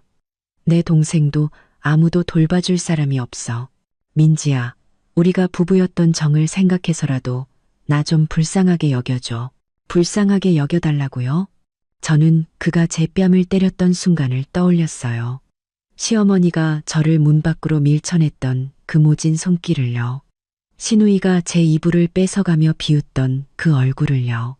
당신들이 나를 불쌍하게 여긴 적은 있었나요? 민주는 할 말을 잃었어요. 한참 만에 겨우 한마디 쥐어짰죠. 네가 도와주기만 한다면 나 집에 있는 거 다 줄게. 그 새 냉장고랑 안마의자 네가 원하는 거 다 가져가. 내가 그 고물 냉장고나 당신들이 부숴버린 안마의자가 아쉬울 것 같아요? 저는 냉소했어요. 그럼 어쩌라는 거야? 민준의 목소리가 갑자기 변했어요. 협박하는 듯한 말투였죠. 민지야, 잘 들어. 이 일 너도 무관하지 않아. 그 번호 네가 쓴 거잖아. 네가 안 도와주면 나도 복권위원회에 가서 말할 거야. 네가 나한테 숫자 고치라고 시켰다고. 그러니 저는 가슴이 철렁 내려앉았어요. 이렇게까지 파렴치한 인간은 처음 봤어요. 좋아요. 가서 말해요. 저는 핸드폰을 꽉 쥐었어요. 손가락 마디가 하얗게 질렸죠. 마침 잘 됐네요. 경찰이 조사하게 하죠. 이 번호를 대체 누가 생각했고, 누가 몰래 메모를 주어서 복권을 샀는지, 그리고 누가 숫자를 고쳐서 20억을 독차지하려고 했는지, 전부 다요. 나한테는 당신이 쓴 쪽지도 있거든요. 복권에 문제 생겼어. 살려줘. 이게 무슨 뜻인지도 한번 물어보자고요. 민주는 갑자기 아무 말이 없었어요. 한참이 지나서야 겨우 기어들어가는 목소리로 물었죠. 너 그 쪽지 아직도 가지고 있었어? 가지고만 있는 게 아니죠. 복사까지 해뒀어요. 저는 일부러 겁을 줬어요. 당신이 감히 헛소리하면 나 이 쪽지 들고 경찰서 갈 거예요. 이 사건의 전말을 낱낱이 파헤쳐달라고 할 거라고요. 전화기 너머에서 쿵하는 소리가 들렸어요. 마치 핸드폰이 바닥에 떨어진 것 같았죠. 이어서 시끄러운 소리가 들려왔어요. 희미하게 김영자 여사님의 욕설이 들렸죠. 이 쓸모없는 놈, 여자 하나 제대로 처리 못해. 그리고 전화는 끊겼어요. 저는 핸드폰을 탁자 위에 던졌어요. 화가 나서 가슴이 답답했죠. 엄마가 다가와 제 손에 따뜻한 찐빵을 하나 쥐어주셨어요. 화내지 마라. 저런 인간들 때문에 속상해할 가치도 없어. 어떻게 저렇게 뻔뻔할 수가 있어요? 저는 찐빵을 한 입 빼어 물었어요. 빵가루가 옷에 떨어졌죠. 세상에 어떻게 저한테 뒤집어 씌울 생각을 하죠? 능력 없는 사람들이 원래 더 막무가내인 법이야. 엄마가 제 등을 토닥여 주셨어요. 이제 막다른 길에 몰리니까 저런 말도 안 되는 수를 쓰는 거지. 두고 보렴. 이틀도 안 돼서 다른 얼굴로 너한테 와서 빌게 될 테니. And 엄마 말씀은 정말 정확했어요. 다음 날 오후 제가 마트 진열대를 정리하고 있는데 동료가 갑자기 저를 툭툭 쳤어요. 민지 씨, 저기 문 앞에 전 시어머니 아니에요? 고개를 들어보니 김영자 여사님이 마트 문 앞에 서 있었어요. 머리는 헝클어져 있고 옷은 구겨져 있었죠. 며칠 전 그 당당하던 모습과는 딴판이었어요. 손에는 보자기를 들고 있었는데 저를 보자마자 억지 웃음을 지으며 이쪽으로 다가왔어요. 민지야, 바쁘니? 그녀가 제 옆으로 다가오는데 담배 냄새와 땀 냄새가 섞여서 확 끼쳐왔어요. 내가 너한테 뭐 좀 주려고 왔어. 그녀가 보자기를 열자 안에는 계란 몇 개와 시든 채소가 들어있었어요. 이거 집에서 키우는 닭이 낳은 달걀이야. 아주 신선해. 몸보신 좀 해. 그녀가 제 손에 쥐어주려고 했어요. 저는 한 걸음 뒤로 물러섰죠. 계란이 바닥에 떨어질 뻔했어요. 할 말만 하세요. 물건은 필요 없어요. 김영자 여사님의 얼굴이 잠시 굳었어요. 그녀는 황급히 보자기를 옆 진열대에 내려놓았죠. 민지야, 내가 예전에 잘못했어. 너를 내쫓으면 안 되는 거였는데. 민준이랑 이혼시킨 것도 내가 잘못했어. 그녀가 갑자기 제 손을 잡았어요. 차가운 손가락이 저를 꽉 쥐었죠. 민준이가 철이 없어서 그런 거니까 제발 좀 도와줘. 그 20억 우리 안 받아도 돼. 복권위원회에서 고소만 안 하게 해주면 뭐든 다 할게. 제가 도울 수 있는 일이 아니에요. 저는 그녀의 손을 뿌리쳤어요. 손에는 그녀가 잡았던 자국이 선명하게 남았죠. 아니야. 넌 할 수 있어. 분명히 할 수 있다고. 김영자 여사님이 갑자기 바닥에 주저앉아 울기 시작했어요. 나한테는 아들이 하나뿐이야. 걔가 감옥에 들어가면 나도 못 살아. 민지야, 내가 너한테 무릎이라도 꿇을게. 그녀는 정말로 바닥에 엎드리려고 했어요. 저는 황급히 옆으로 피했죠. 마트에 있던 사람들이 모두 몰려와 수군거리기 시작했어요. 저 사람들 며칠 전에 20억 당첨됐다는 그 집 아니야? 무슨 일인데? 듣자 하니 돈도 못 받고 소송까지 걸렸대. 쯧쯧 욕심부리다 망했구만.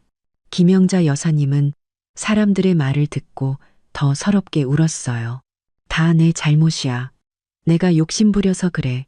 내가 민지를 이혼시키면 안 되는 거였는데. 저는 바닥에서 뒹구는 그녀를 보며 조금도 동정심이 들지 않았어요. 그저 우스꽝스러울 뿐이었죠. 정말 문제를 해결하고 싶으시면 어서 일어나세요. 민준 씨 데리고 복권위원회 가서 잘못했다고 비세요. 그게 그나마 나을 거예요. 제가 돌아서려는데 김영자 여사님이 바닥에서 벌떡 일어나 제 팔을 붙잡았어요. 민지야, 너 아직도 우리한테 화났지? 그녀의 눈은 토끼처럼 새빨갰어요. 네가 도와주기만 한다면 내가 민준이 너랑 다시 재결합시킬게. 집 명의도 내 이름으로 해줄게. 그 20억 받게 되면 전부 다 넣어줄게. End quote. 저는 그녀를 보며 갑자기 깊은 피로감을 느꼈어요. 어머님, 저는 한 글자 한 글자 힘주어 말했어요. 첫째, 저는 재결합할 생각 없어요. 둘째, 그 집 재산 필요 없고요. 셋째, 그 20억은 원래부터 당신들 돈이 아니었어요. 말을 마치고 저는 그녀의 손을 뿌리치고 창고로 들어갔어요. 시끄러운 소음이 문 밖으로 차단되었죠. 어떤 실수는 직접 넘어져 봐야 그 아픔을 알게 되는 법이니까요. 창고에서 나왔을 때 김영자 여사님은 이미 마트를 떠나고 없었어요. 진열대 위에는 시든 채소가 담긴 보자기가 그대로 놓여 있었고 계란 몇 개가 이리저리 굴러다니고 있었죠. 동료인 이대리가 저를 위해 계란을 주워주며 입을 삐죽이며 말했어요. 저 집안 정말 답이 없다. 며칠 전에는 사람을 발밑에 깔아뭉갤 것처럼 굴더니 이제 와서 불쌍한 척은. 저는 아무 말 없이 계란을 쓰레기통에 버렸어요. 비릿한 냄새가 코를 찔렀죠. 마치 김영자 여사님 몸에서 나던 그 냄새처럼 역겨웠어요. 저녁에 퇴근해서 자취방 아래에 도착하니 민준이 현관문 앞 계단에 쪼그리고 앉아 있었어요. 바닥에는 담배꽁초가 수북했죠. 그는 저를 보자마자 벌떡 일어났어요. 옷은 절인 배추처럼 구겨져 있었고 눈은 퉁퉁 부어 실눈처럼 보였죠. 민지야. 그의 목소리는 마치 사포로 나무를 긁는 것처럼 거칠었어요. 엄마가 집에 가시자마자 쓰러지셨어. 지금도 침대에 누워 계셔. 저랑 상관 있는 일인가요? 저는 열쇠를 꺼내 문을 열었어요. 그가 황급히 따라붙었죠. 상관 있지. 당연히 있지. 그가 제 문 앞을 막아섰어요. 두 손을 어쩔 줄 몰라 하며 허공에 휘저었죠. 의사 선생님이 그러셨어. 엄마가 화병에 고혈압까지 있으시다고. 이러다 정말 큰일 날지도 모른대. 그럼 병원에 모시고 가야죠. 저는 그의 옆으로 비집고 들어가려 했지만 그는 굳건히 문을 막고 있었어요. 민지야, 제발 부탁이야. 그가 갑자기 제 앞에 쿵 하고 무릎을 꿇었어요. 무릎이 시멘트 바닥에 부딪히는 소리가 둔탁하게 울렸죠. 네가 가서 복권위원회에 좋은 말 좀 해줘. 20억 못 받아도 좋으니까 법적인 책임만이라도 묻지 않게 해달라고 말이야. 내가 너한테 빌게. 그는 정말로 쿵쿵 소리를 내며 바닥에 머리를 찧었어요. 이마가 금세 붉어졌죠. 복도의 센서 등이 그 소리에 켜졌어요. 희미한 불빛이 그의 몸을 비추자 그 모습이 처량하면서도 우스꽝스러워 보였어요. 저는 그의 팔을 툭 찼어요. 여기서 창피하게 굴지 마요. 네가 약속 안 해주면 안 일어나. 그는 고개를 뻣뻣이 들었어요. 눈물 콧물이 얼굴에 범벅이 되어 있었죠. 내가 사람이 아니었어. 내가 쓰레기였어. 널 때리면 안 되는 거였는데. 엄마 말 듣고 너랑 이혼하는 게 아니었는데. 민지야, 그래도 우리가 부부였잖아. 네가 사람 하나 살리는 셈치고 도와줘. 사람을 살린다고요? 저는 냉소했어요. 당신들이 나를 문 밖에 내쫓았을 때는 이런 날이 올 거라고 생각 못 했어요? 박민준 씨, 정말 효자라면 본인이 가서 책임을 져야죠. 여기서 나한테 무릎 꿇고 빌 게 아니라. 그때 아래층에서 김영자 여사님의 외침이 들려왔어요. 민준아, 박민준, 너 어디 있니? 민준은 겁먹은 토끼처럼 벌떡 일어나 아래층을 향해 소리쳤어요. 엄마, 나 여기 있어요. 잠시 후 김영자 여사님이 벽을 짚고 계단을 올라왔어요. 손에는 주워온 나뭇가지를 지팡이 삼아 짚고 있었죠. 그녀는 저를 보자 눈이 번쩍 뜨였어요. 민준의 손을 뿌리치고 제게 달려들었죠. 민지야, 내 착한 며느리. 그녀가 제 팔을 꽉 잡았어요. 손톱이 살을 파고드는 것 같았죠. 우리를 불쌍히 여겨다오. 민준이 아버지가 일찍 돌아가셔서 내가 혼자 저 남매를 키우느라 얼마나 고생했는지 몰라. 이거 놔요. 저는 힘껏 뿌리쳤지만 소용없었어요. 안 놔. 김영자 여사님이 제게 기댔어요. 파스 냄새와 땀 냄새가 섞여 역하게 풍겨왔죠. 오늘 네가 약속 안 해주면 나 네 앞에서 죽어버릴 거야. 이 늙은 몸뚱이 어차피 값어치도 없어. 내 아들 목숨 하나 구할 수 있다면 아깝지 않아. 그녀는 벽에 머리를 찍기 시작했어요. 민준이 옆에서 말려도 소용없었죠. 그는 엄마, 그러지 마세요. 민지가 약속해 줄 거예요. 라고 외치고 있었어요. 저는 이 막장 드라마 같은 상황을 보며 지끈거리는 피로감만 느꼈어요. 핸드폰을 꺼내 녹음 기능을 켰죠. 이제 그만하시죠. 더 소란 피우시면 경찰에 신고할 거예요. 김영자 여사님의 행동이 순간 멈췄어요. 눈이 동그래졌죠. 신고? 네가 감히 신고를 해? 우리가 내전 시부모인데 동네 사람들한테 불효막심한 년이라고 손가락질 받고 싶어? 전 시부모요. 저는 전이라는 글자에 힘을 주어 말했어요. 우린 이제 아무 사이도 아니에요. 그리고 괜히 여기서 소란 피우지 마세요. 이 아파트 사람들, 당신들 집이 며칠 전에 20억 당첨됐다고 저를 내쫓은 거 다 알아요. 이제 와서 저한테 비는 모습 창피하지도 않으세요? 김영자 여사님의 얼굴이 붉어졌다, 하얘졌다 했어요. 민주는 고개를 숙인 채 바지 옆선을 손으로 문지르고 있었죠. 민지야, 우리가 정말 잘못했어. 민준이 손을 비비며 목소리를 한껏 낮춰 말했어요. 네가 도와주기만 한다면 내가 너한테 평생 종노릇이라도 할게. 종노릇은 필요 없어요. 저는 문틀에 기대어 말했어요. 제가 도와줄 수는 있어요. 대신 조건이 있어요. 김영자 여사님의 눈이 순간 반짝였어요. 조건? 무슨 조건인데? 말만 해. 우리가 할 수 있는 거면 뭐든 다 할게. 첫째, 저는 손가락 하나를 폈어요. 제 은팔찌와 목걸이 돌려주세요. 그리고 미나가 뺏어간 제 이불도요. 그럼, 김영자 여사님이 황급히 말했어요. 그 물건들 내가 다 챙겨놨어. 내일 당장 갖다 줄게. I know. 둘째, 저는 두 번째 손가락을 폈어요. 박민준 씨, 저랑 같이 복권위원회에 가야 해요. 가서 사건의 전말을 전부 다 말하세요. 어떻게 제 번호를 훔쳤고, 어떻게 숫자를 고쳤으며, 어떻게 20억을 혼자 차지하려고 했는지 전부 다요. 민준의 얼굴이 새하얘졌어요. 그걸 어떻게 말해? 그럼 더 화내지 않을까? 말 안 하면 정말 감옥 가요. 저는 그의 눈을 똑바로 쳐다봤어요. 사실대로 말하면 오히려 선처를 받을 수도 있어요. 김영자 여사님이 민준의 팔을 잡아 끌며 낮은 목소리로 말했어요. 민지 말 들어. 걔 말이 맞아. 셋째, 저는 세 번째 손가락을 폈어요. 동네 사람들 앞에서 저한테 사과하세요. 왜 저를 내쫓았고 어떻게 저를 때렸는지 전부 다요.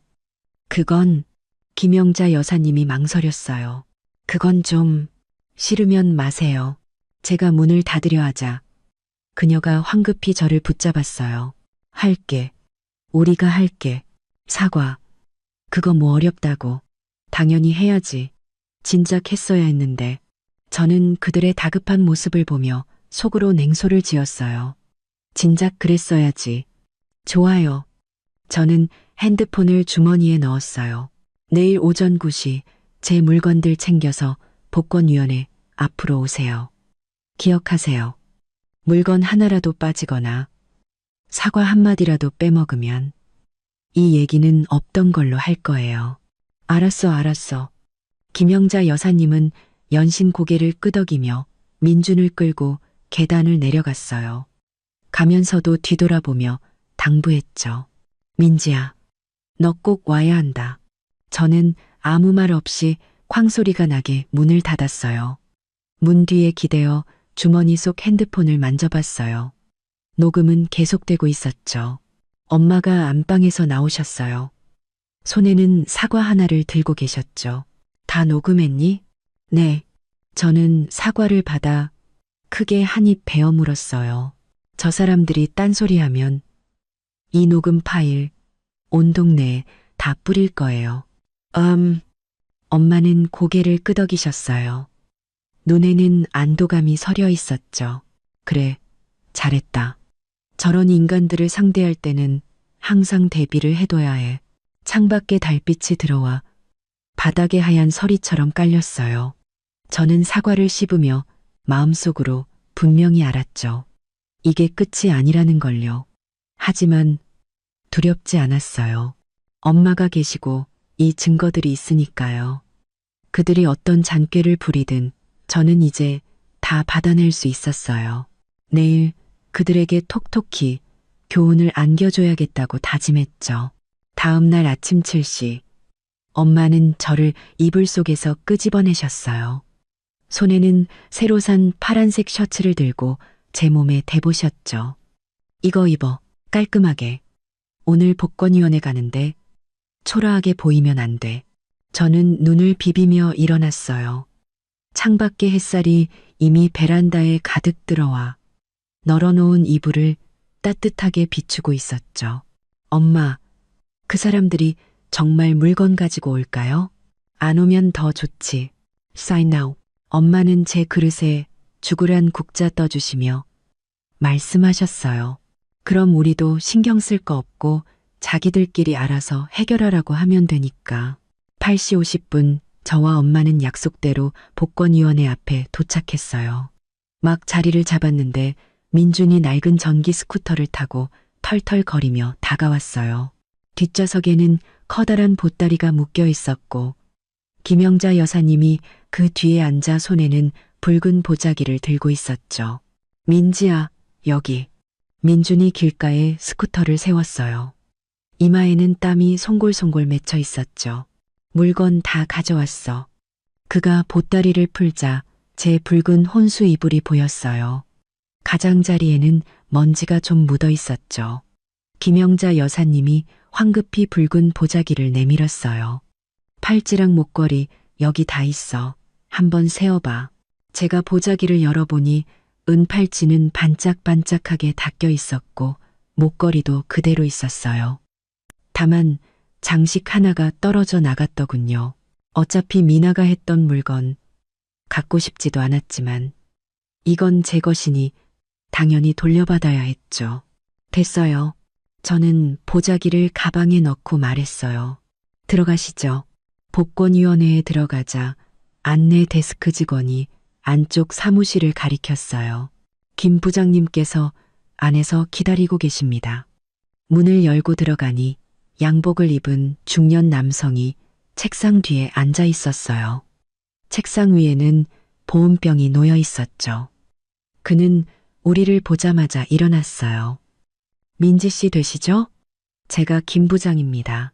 안녕하세요, 부장님. 저는 고개를 끄덕였어요.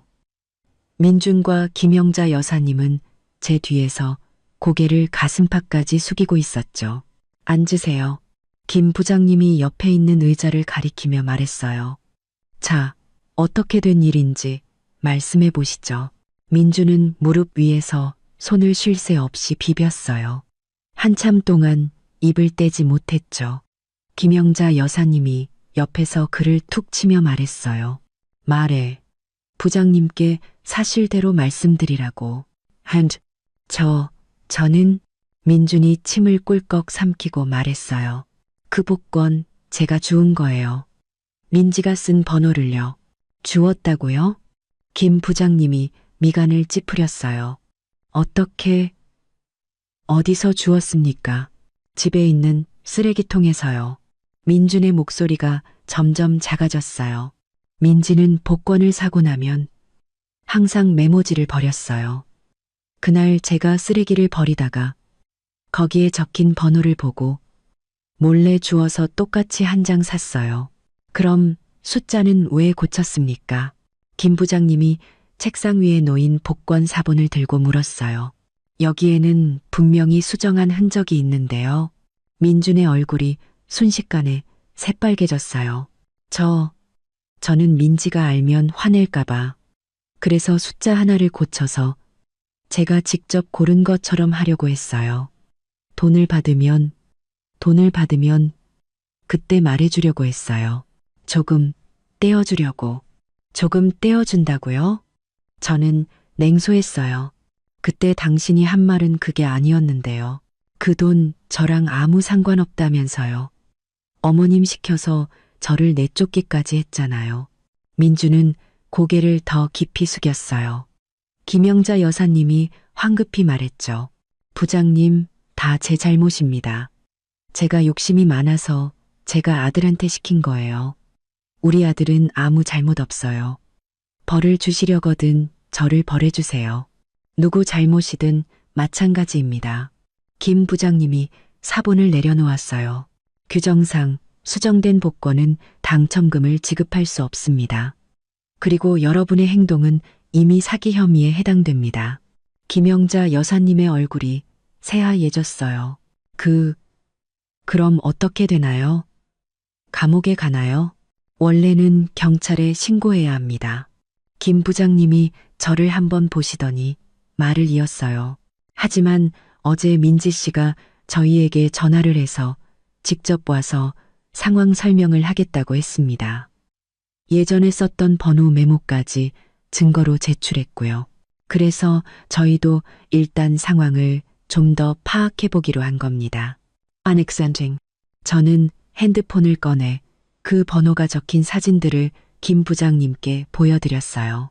이게 다 제가 예전에 쓴 것들이에요. 보시면 당첨 번호랑 숫자 하나만 다르죠. 바로 그 사람이 고쳤다는 그 숫자요. 김 부장님이 사진을 한 장 한 장 넘겨보며 고개를 끄덕였어요. 확실히 그렇군요. 그리고 저희가 CCTV를 확인해 봤는데 민지 씨가 매달 2장씩 복권을 사가셨더군요. 번호도 이 메모와 일치하고요. 그는 핸드폰을 내려놓고 민준을 쳐다봤어요. 본인이 무슨 짓을 했는지 압니까? 20억 원입니다. 고작 그 돈 때문에 이런 짓을 할 가치가 있었습니까? 민준이 갑자기 와하고 울음을 터뜨렸어요. 제가 잘못했어요. 정말 잘못했어요. 제가 욕심부리면 안 되는 거였는데, 숫자를 고치면 안 되는 거였는데, 무엇보다 민지한테 그러면 안 되는 거였는데, 됐습니다. 김 부장님이 손을 저었어요. 민지 씨가 선처를 구했고, 여러분이 실제로 돈을 받지는 않았으니, 이번 일은 문제 삼지 않겠습니다. 하지만 이 복권은 당연히 무효 처리됩니다. 앞으로 다시는 이런 생각 하지 마십시오. 김영자 여사님은 책임을 묻지 않는다는 말에 푸통 소리를 내며 김 부장님 앞에 무릎을 꿇었어요. 감사합니다. 부장님, 정말 감사합니다. 부장님은 정말 좋은 분이십니다. 일어나세요. 김 부장님이 황급히 그녀를 일으켜 세웠어요. 앞으로는 정직하게 사세요. 다시는 잔꾀 부리지 마시고요. 복권위원회를 나오자 김영자 여사님이 제 손을 잡았어요. 눈물이 그렁그렁했죠. 민지야, 고맙다. 네가 아니었으면 우리 민준이는 끝장이었을 거야. 저한테 고마워하지 마세요. 저는 그녀의 손을 뿌리쳤어요. 당신들을 위해서 한 게 아니에요. 제 자신을 위해서 한 거죠. 제 물건도 돌려받았고 오해도 풀렸으니 앞으로 다시는 연락하지 말았으면 좋겠네요. 민준이 무언가 말하려는데 엄마가 옆에서 입을 여셨어요. 자, 할 말은 다 했으니 이제 그만 가보세요. 앞으로는 착실하게 사세요. 다시는 하늘에서 돈벼락 떨어질 생각하지 마시고요. 그들이 낡은 스쿠터를 타고 멀어지는 모습을 보며 저는 마음이 아주 가벼워지는 것을 느꼈어요. 햇살이 몸 위로 쏟아지는데 따뜻했죠. 20억 원에 당첨된 것보다 더 기분이 좋았어요. 엄마, 우리 칼국수 먹으러 가요. 제가 살게요. 저는 엄마의 손을 잡았어요. 그래, 좋지. 엄마가 웃으며 말씀하셨어요. 만두도 추가해서 먹자. 칼국수 가게에 앉아 김이 모락모락 나는 그릇을 보며 저는 문득 깨달았어요. 엄마가 왜 저더러 빈손으로 이혼하라고 하셨는지를요. 어떤 돈은 손에 쥐어도 결코 좋은 일이 아닐 수 있어요. 박민준의 가족처럼요. 만약 정말 20억에 당첨됐다고 해도 그들은 그 돈을 지키지 못했을 거예요. 오히려 그 돈 때문에 집안이 풍비박산 났을지도 모르죠. 엄마, 역시 엄마가 현명하셨어요. 저는 엄마 그릇에 만두를 하나 넣어드렸어요. 만약 그때 제가 그 사람들이랑 싸웠으면 지금도 그 진흙탕에서 허우적거리고 있었을 거예요. 엄마는 국물을 한 숟가락 드시고 눈을 가늘게 뜨셨어요. 이 바보야, 인생은 남 보라고 사는 게 아니야. 내 인생을 사는 거지. 돈이 있고 없고가 중요한 게 아니란다. 마음이 편안한 게 제일 중요해. 그때 제 핸드폰이 울렸어요. 모르는 번호였죠. 전화를 받으니 신우이 미나의 날카로운 비명이 들려왔어요. 새언니, 우리 집 돈 어디 갔어? 오빠가 돈 없어졌다고 하잖아. 내 돈 물어내. 내 명품 가방 사내라고. 저는 바로 전화를 끊고 번호를 차단했어요. 칼국수의 구수한 향기가 코끝을 맴돌았죠. 저는 젓가락을 들고 맛있게 먹기 시작했어요. 2, 3. 드디어 제대로 살아볼 수 있게 되었네요. 칼국수를 다 먹고 엄마와 함께 집으로 걸어가는데 핸드폰이 다시 울렸어요. 이번에는 민준이었죠. 저는 미간을 찌푸렸지만 전화를 받았어요. 민지야, 어디야? 그의 목소리에는 울음기가 섞여 있었고 배경에서는 유리 깨지는 소리가 들려왔어요. 할 말 있으면 해요. 저는 발걸음을 재촉하며 그와 길게 통화하고 싶지 않다는 티를 냈어요. 민지야, 빨리 와서 나 좀 살려줘. 그가 전화기 너머에서 외쳤어요. 미나가 집을 다 때려 부수고 있어. 옥상에서 뛰어내리겠다고 난리야. 저는 가슴이 철렁 내려앉았어요. 미나가 제멋대로이긴 하지만 그렇게 극단적인 아이는 아니었는데 왜 뛰어내리겠다고 하는데요? 돈 때문이지. 뭐겠어. 민준이 한숨을 쉬었어요. 원래 20억 받을 수 있었는데 다 내 잘못 때문에 돈이 날아갔다고. 자기 명품 가방도 물거품이 됐다고. 이제 사는 의미가 없대. 저랑 상관없는 일이에요. 저는 차갑게 말했어요. 당신들 욕심 때문에 벌어진 일은 당신들이 해결하세요. 민지야, 제발 부탁이야. 와서 걔 좀 말려줘. 안 돼요. 민준의 목소리에는 애원이 가득했어요. 걔가 내 말은 듣잖아. 네가 오면 진정할지도 몰라. 안 가요? 저는 단호하게 거절했어요. 난 이제 당신들이랑 아무 상관없어요. 민지야. 민준이 갑자기 목소리를 높였어요. 네가 안 와서 사람 목숨이라도 끊어지면 책임질 수 있어? 전화를 끊으려는데 엄마가 옆에서 말씀하셨어요. 가보자. 정말 무슨 일이라도 나면 어떡해. 저는 잠시 망설였어요. 엄마, 다시는 그 집이랑 엮이지 말라고 하셨잖아요. 가서 보기만 해. 끼어들지는 말고. 그래도 사람 목숨이 달린 일이잖니. 어쩔 수 없이 저는 민준에게 말했어요. 주소 보내요. 가서 볼게요. 민준의 아파트 아래에 도착하니 위층에서 시끄러운 소리가 들려왔어요. 저와 엄마가 3층으로 올라가자 미나가 머리를 산발한 채 베란다 난간에 서 있는 모습이 보였어요. 한쪽 발은 이미 난간 밖으로 나가 있었죠. 오지 마. 더우면 뛰어내릴 거야. 그녀는 우리를 보자마자 비명을 질렀어요. 김영자 여사님은 옆에서 땅을 치며 울고 있었죠. 미나야, 제발 그러지 마. 돈은 없으면 다시 벌면 되지만 목숨은 한 번 잃으면 끝이야.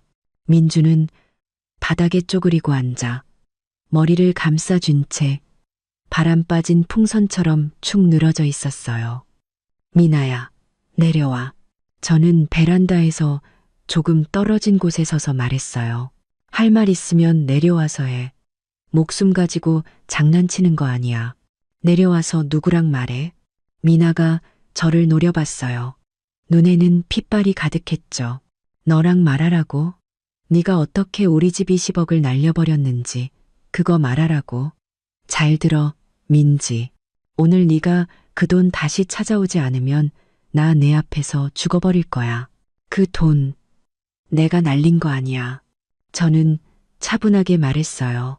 당신들 욕심 때문에 복권 숫자를 고쳐서 못 받게 된 거지.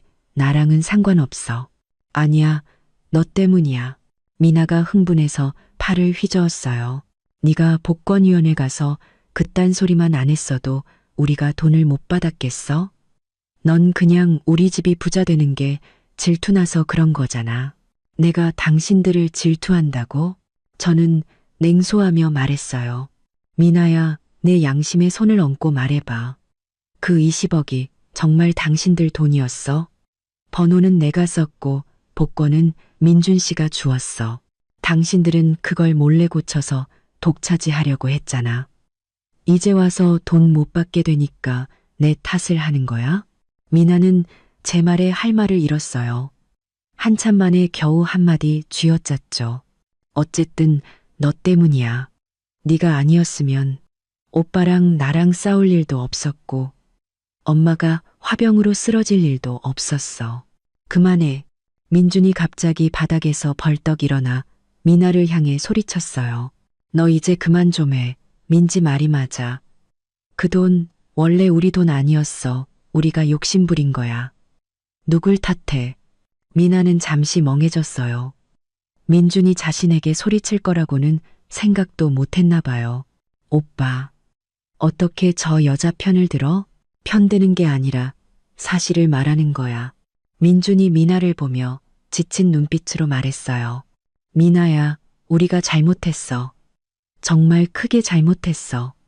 욕심 부리면 안 됐고 민지를 내쫓으면 안 됐어. 그리고 때리면 안 되는 거였어. 그가 저를 향해 몸을 돌리더니 갑자기 푸통 소리를 내며 무릎을 꿇었어요. 민지야, 내가 정말 미안해. 내가 쓰레기였어. 사람이 아니었어. 나한테 다시 한 번만 기회를 줄 수 없을까? 우리 다시 합치면 안 될까? 저는 깜짝 놀라 한 걸음 뒤로 물러섰어요. 민준 씨, 이러지 마요. 민지야, 진심이야. 민준이 저를 보며 말했어요. 눈에는 핏발이 가득했죠. 이번 일을 겪고 깨달았어. 돈이 아무리 많아도 소용없더라. 가족이 다 같이 평안하게 사는 게 제일 중요해. 예전에는 내가 잘못했어. 너를 무시하고 엄마 말만 듣고 너를 힘들게 했어. 다시 한 번만 기회를 줘. 내가 정말 잘할게. 어머니께도 잘하고 미나랑도 다시는 안 싸울게. 김영자 여사님도 황급히 말했어요. 민지야, 민준이가 진심으로 뉘우치고 있어. 한 번만 기회를 주면 안 되겠니? 너희가 다시 합치면 우리 다시 한 가족으로 잘 살 수 있어. 저는 민준을 보고 또 김영자 여사님을 봤어요. 갑자기 너무 우스꽝스럽다는 생각이 들었죠. 이 집안은 정말 벼랑 끝에서야 정신을 차리나 봐요. 민준 씨, 일어나요. 저는 심호흡을 한번 하고 말했어요. 재결합은 불가능해요. 우린 이미 이혼했어요. 그리고 저는 다시는 저를 때리고 속이고 제 물건을 독차지하려던 사람과 함께할 수 없어요. 민지야, 민준이 무언가 더 말하려는데 제가 그의 말을 잘랐어요. 정말 잘못을 깨달았다면 어머님과 동생에게 잘하세요. 제대로 된 일자리 구해서 돈 벌고요. 다시는 헛된 꿈 꾸지 마세요. 저는 미나를 보며 말했어요. 그리고 너 빨리 그 난간에서 내려와. 더 이상 소란 피우지 마. 정말 능력이 있으면 내 힘으로 돈 벌어서 명품 가방 사. 맨날 남한테 기댈 생각하지 말고. 미나는 입술을 깨물었어요. 눈물이 뚝뚝 떨어졌죠. 잠시 후 그녀는 천천히 발을 안으로 들여놓고 베란다에 주저앉아 울기 시작했어요. 김영자 여사님이 황급히 달려가 그녀를 껴안으며 괜찮아, 괜찮아. 우리 앞으로 잘 살면 돼. 라고 말했어요. 민준이 저를 보았어요. 눈에는 실망감이 가득했죠. 민지야, 정말 다시는 기회를 줄 수 없는 거야? 네, 없어요. 저는 단호하게 말했어요. 민준 씨, 우리 사이는 끝났어요. 부디 잘 살길 바라요. 말을 마치고 저는 엄마의 손을 잡고 돌아서서 밖으로 나갔어요.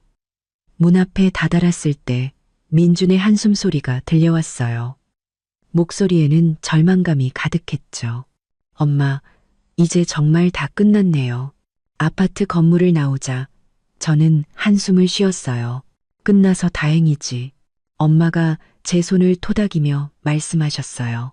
앞으로는 다시는 저 집안이랑 엮이지 말자. 미나가 베란다에서 내려오면서 이 일이 완전히 끝났다고 생각했어요. 하지만 평온한 날들은 단 3일 뿐이었죠. 제 핸드폰이 다시 모르는 번호로 불이 나기 시작했어요. 새언니, 살려주세요.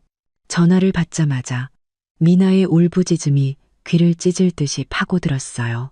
그 사람들이 내 손을 자르려고 해요. 빨리 와서 살려주세요. 저는 대걸레를 쥔 손을 멈췄어요. 자취방 바닥은 이제 막 반쯤 닦았는데 거품이 하얗게 피어오르고 있었죠. 누가 내 손을 잘라? 또 무슨 사고 쳤어? 사채업자들이요. 그녀는 전화기 너머에서 숨도 못 쉴 정도로 울고 있었어요. 제가 며칠 전에 5천만 원을 빌렸는데 며칠 뒤에 갚기로 했거든요. 근데 지금 와서 1억 5천을 갚으래요. 안 갚으면 팔 하나를 잘라가겠다고. 저는 가슴이 철렁 내려앉았어요. 손에 든 대걸레가 쾅 소리를 내며 물통에 부딪혔죠. 네가 사채를 썼다고? 미나야, 너 미쳤어? 돈을 벌고 싶어서 그랬어요. 그녀가 울먹이며 변명했어요. 사람들이 주식 투자하면 돈을 몇 배로 불릴 수 있다고 해서. 그럼 명품 가방 살 수 있을 줄 알았죠. 근데 다 날려버렸어요. 돈을 벌어? 저는 기가 막혀 웃음이 나왔어요. 사채를 써서 돈을 벌겠다고? 민준 씨랑 어머님은 이 사실 알아? 그분들한테는 말 못해요. 그녀가 갑자기 목소리를 높였어요. 배경에서는 쿵쿵 문을 차는 소리와 남자들의 욕설이 들려왔죠. 새언니, 그 사람들이 문을 차고 있어요. 빨리 와줘요, 제발. 제가 잘못했어요. 저는 핸드폰을 쥔 채 창가로 걸어갔어요. 아래층의 앙상한 가로수를 보며 마음속으로 분명히 알았죠. 지금 그곳에 가는 건 불길에 뛰어드는 짓이라는 걸요. 그 사채업자들이 박민준 가족의 사정을 알 리도 없고 저를 보자마자 빚을 제게 떠넘기려 할 게 뻔했어요. 미나야, 잘 들어. 어스나임. 저는 목소리를 낮추고 최대한 침착하게 말했어요. 지금 당장 경찰에 신고해. 불법 채권 추심이라고 말하고 경찰이 처리하게 해. 신고는 안 돼요. 그녀가 비명을 질렀어요. 신고하면 날 죽여버리겠다고 했단 말이에요. 새언니, 빨리 와줘요. 제가 잘못했어요. 새언니 입을 뺏은 것도 욕한 것도 다 잘못했어요. 제발 저 좀 불쌍하게 여겨주세요. 불쌍하게 여겨달라고? 저는 그녀가 베란다에서 소란을 피우던 모습, 제 목걸이를 뺏어가며 비웃던 모습을 떠올렸어요. 당신들이 나를 빈손으로 내쫓을 때는 나를 불쌍하게 여길 생각은 안 했어? 그녀는 할 말을 잃었어요.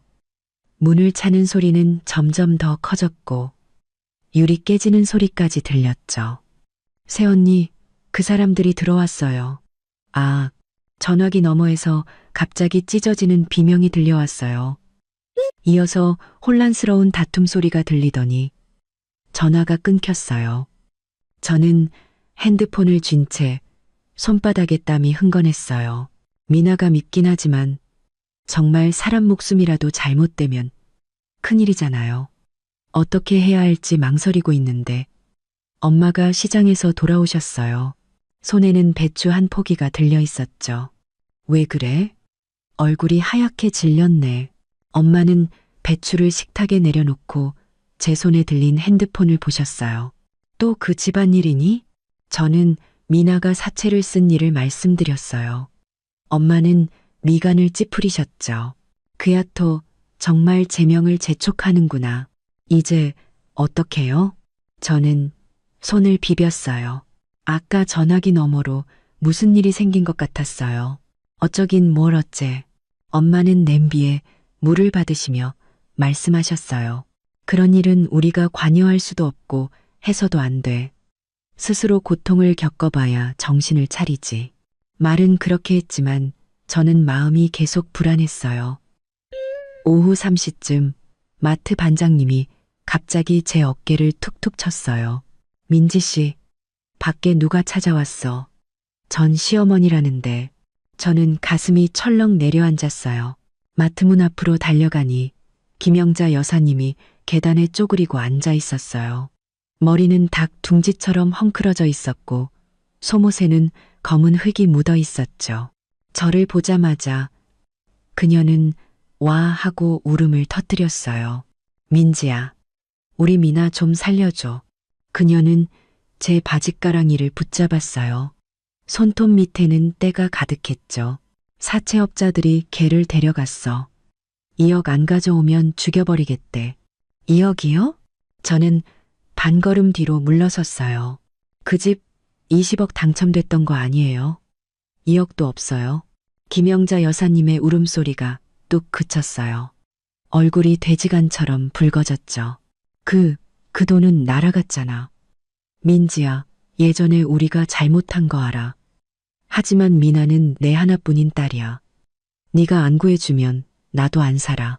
그녀는 또다시 벽에 머리를 찍기 시작했어요. 마트 앞에는 금세 사람들이 몰려들었죠.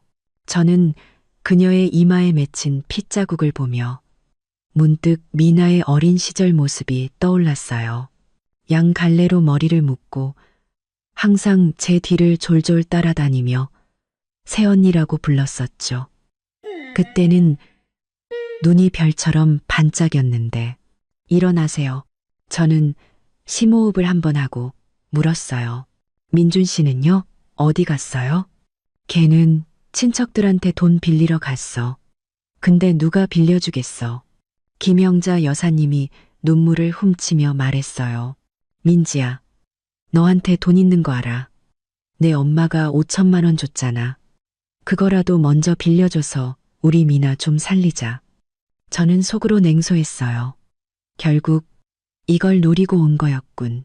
그 5천만 원은 우리 엄마 노후 자금이라서 못 건드려요. 그럼 네 엄마한테 빌려달라고 해. 김영자 여사님이 제 손을 잡았어요. 내 엄마가 널 얼마나 아끼는데 당연히 도와줄 거야. 민지야, 내가 너한테 빌게. 나중에 내가 평생 종노릇이라도 할게. 헛소리하지 마세요. 저는 그녀의 손을 뿌리치고 주머니에서 핸드폰을 꺼냈어요. 제가 대신 경찰에 신고해 드릴게요. 신고는 안 돼. 김영자 여사님이 황급히 제 손을 눌렀어요. 그 사람들이 그랬어. 신고하면 죽여버린다고. 그럼 저더러 어쩌라는 거예요? 저는 그녀의 눈을 똑바로 쳐다봤어요. 은행이라도 털어서 2억 만들어다 줄까요? 그때 민준이 미친 사람처럼 달려왔어요. 신발 한 짝은 어디다 잃어버렸는지 맨발이었죠. 엄마, 민지야, 돈 빌렸어. 옆집 할아버지가 800만 원 빌려주셨어. 그가 꼬깃꼬깃한 돈 뭉치를 김영자 여사님 손에 쥐어주었어요. 이거면 돼? 김영자 여사님은 그 돈을 보며 더 서럽게 울었어요. 800만 원으로 뭘 해? 구경하던 사람들 중 한 명이 참다 못해 말했어요. 아주머니, 사채는 원래 불법이에요. 왜 신고를 못하게 하세요? 맞아요. 빨리 신고하세요. 정말 사람 목숨이라도 잘못되면 어떡해요? 김영자 여사님은 사람들의 말에 몸을 부들부들 떨었고 민주는 바닥에 주저앉아 머리를 감싸쥔 채 울었어요. 저는 그들을 보며 문득 그 가족이 참 불쌍하다는 생각이 들었어요. 20억이라는 횡재는커녕 오히려 사채라는 구렁텅이에 빠져 허우적거리고 있었으니까요. 제가 마지막으로 한 번만 더 도와드릴게요. 저는 핸드폰을 꺼내 그들 앞에서 112에 전화했어요. 여보세요? 경찰서죠? 신고 좀 하려고요. 사채업자들한테 불법 감금당한 사람이 있어요.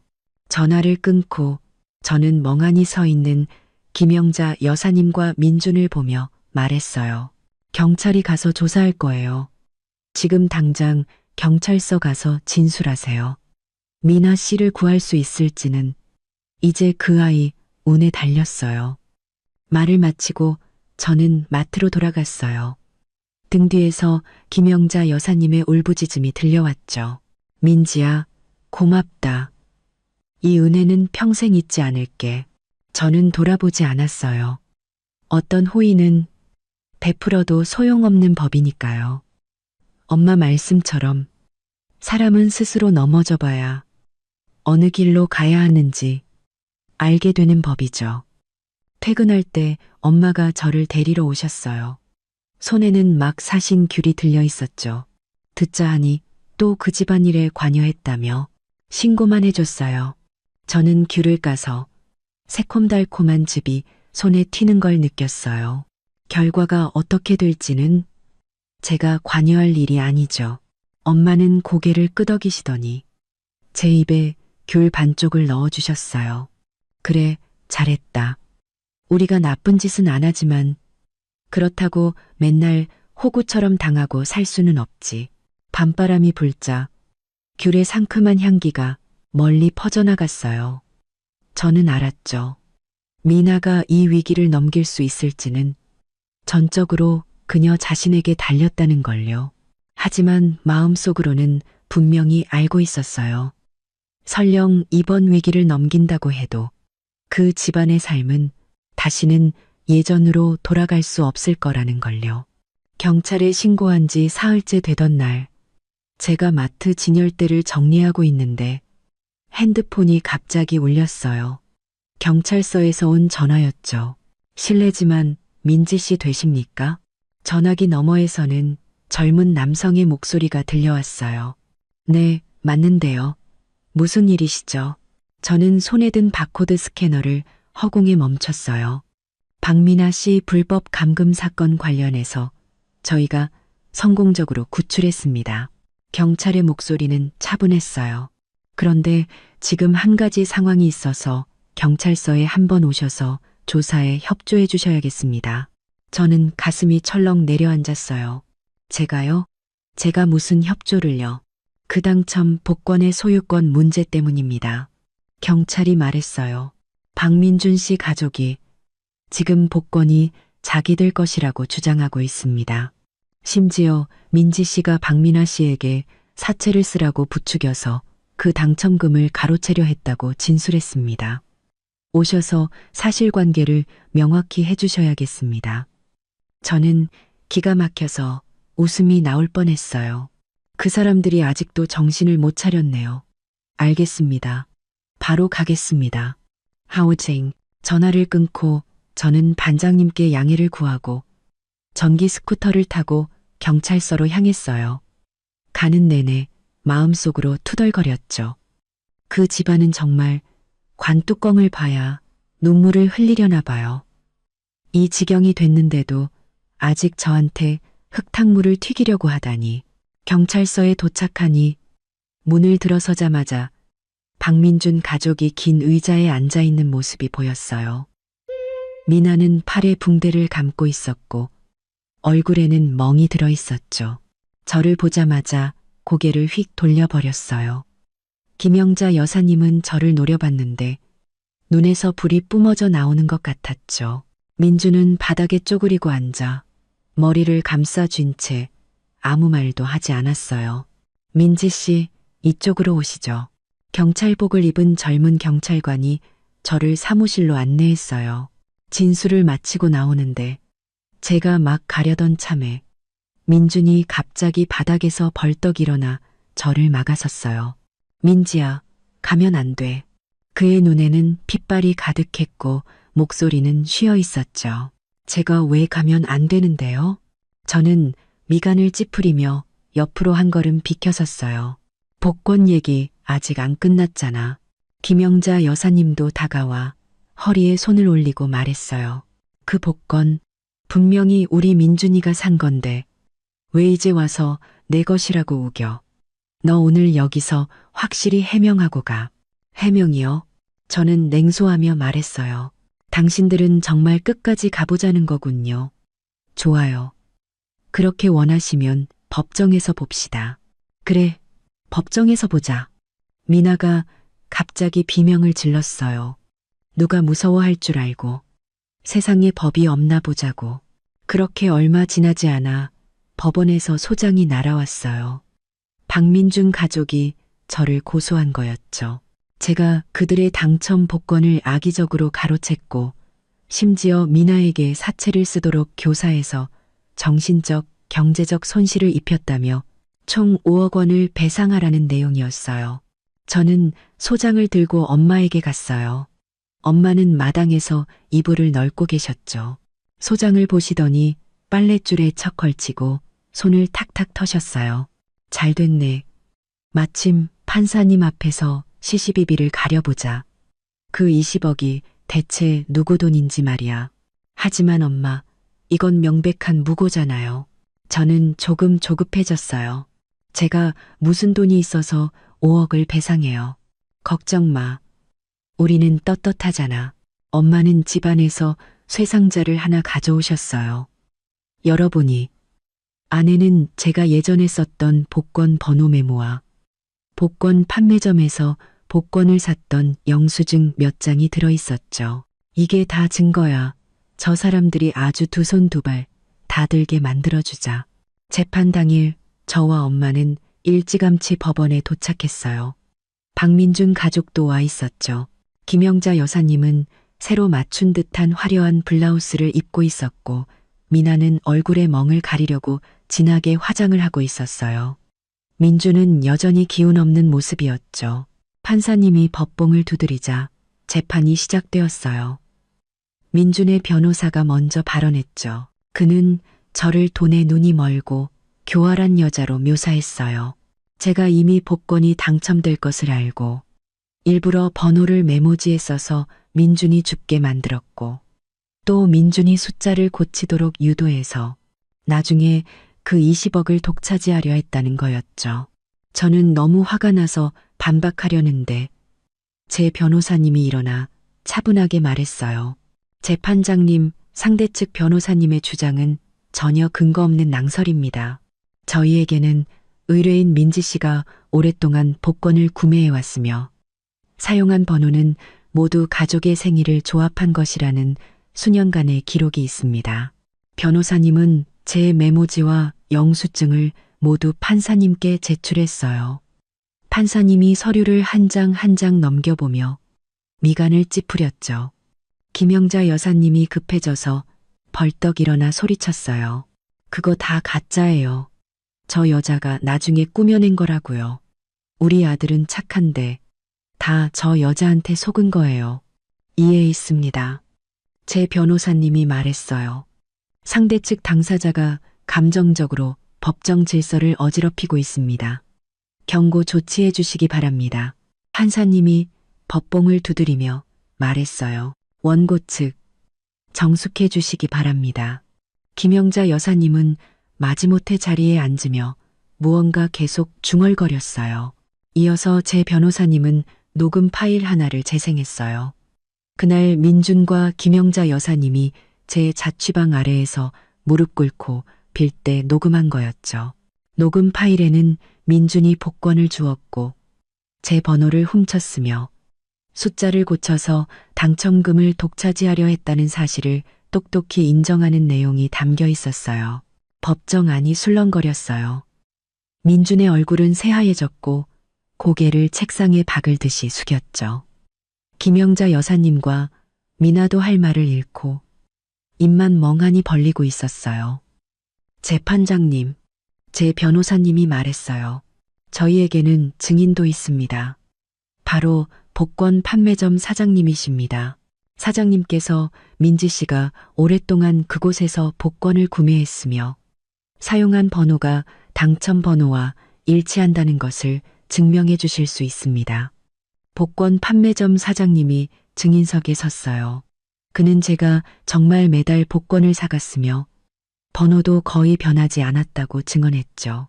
증거는 명백했어요. 박민준 가족은 더 이상 아무 말도 할 수 없었죠. 마지막으로 판사님이 판결을 내렸어요.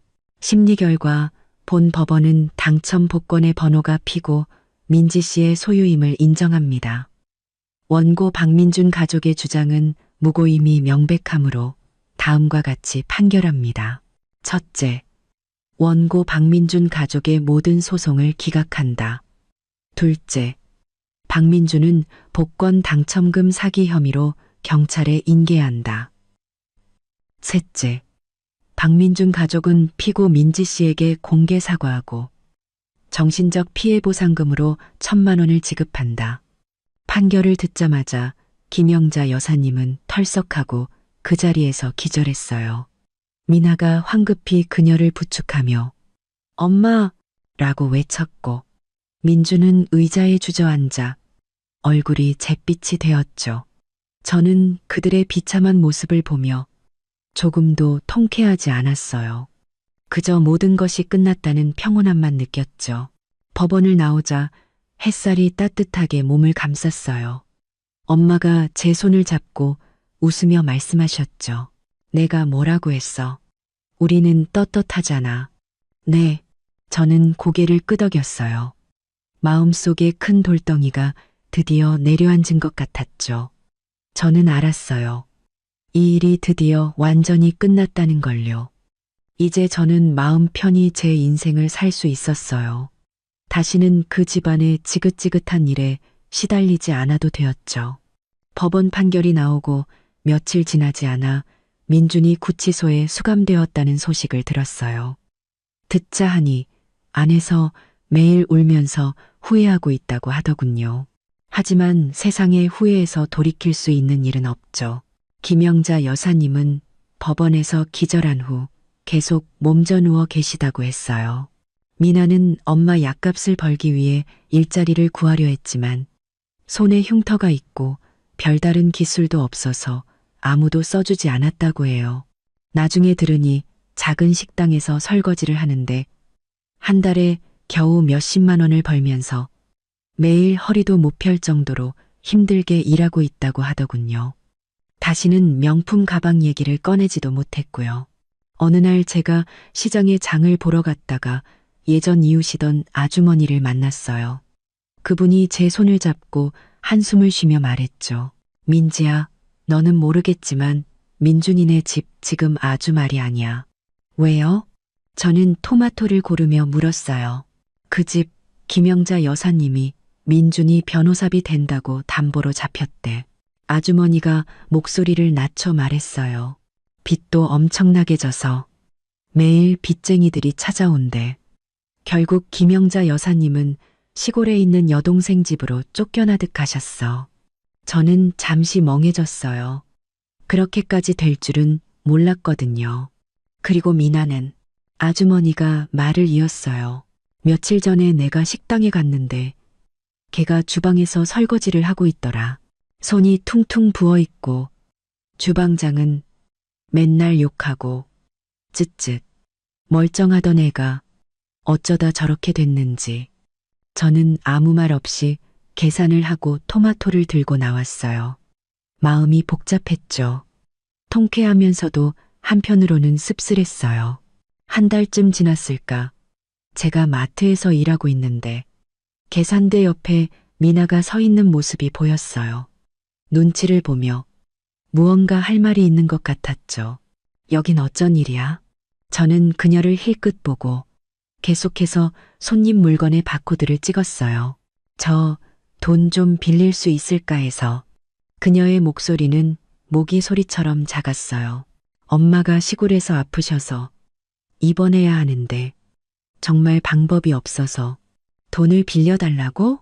저는 그녀를 쳐다봤어요. 그게 가능할 거라고 생각해? 새언니, 내가 예전에 잘못했어. 그녀의 눈가가 붉어졌어요. 내가 무릎이라도 꿇을게. 제발 돈 좀 빌려줘.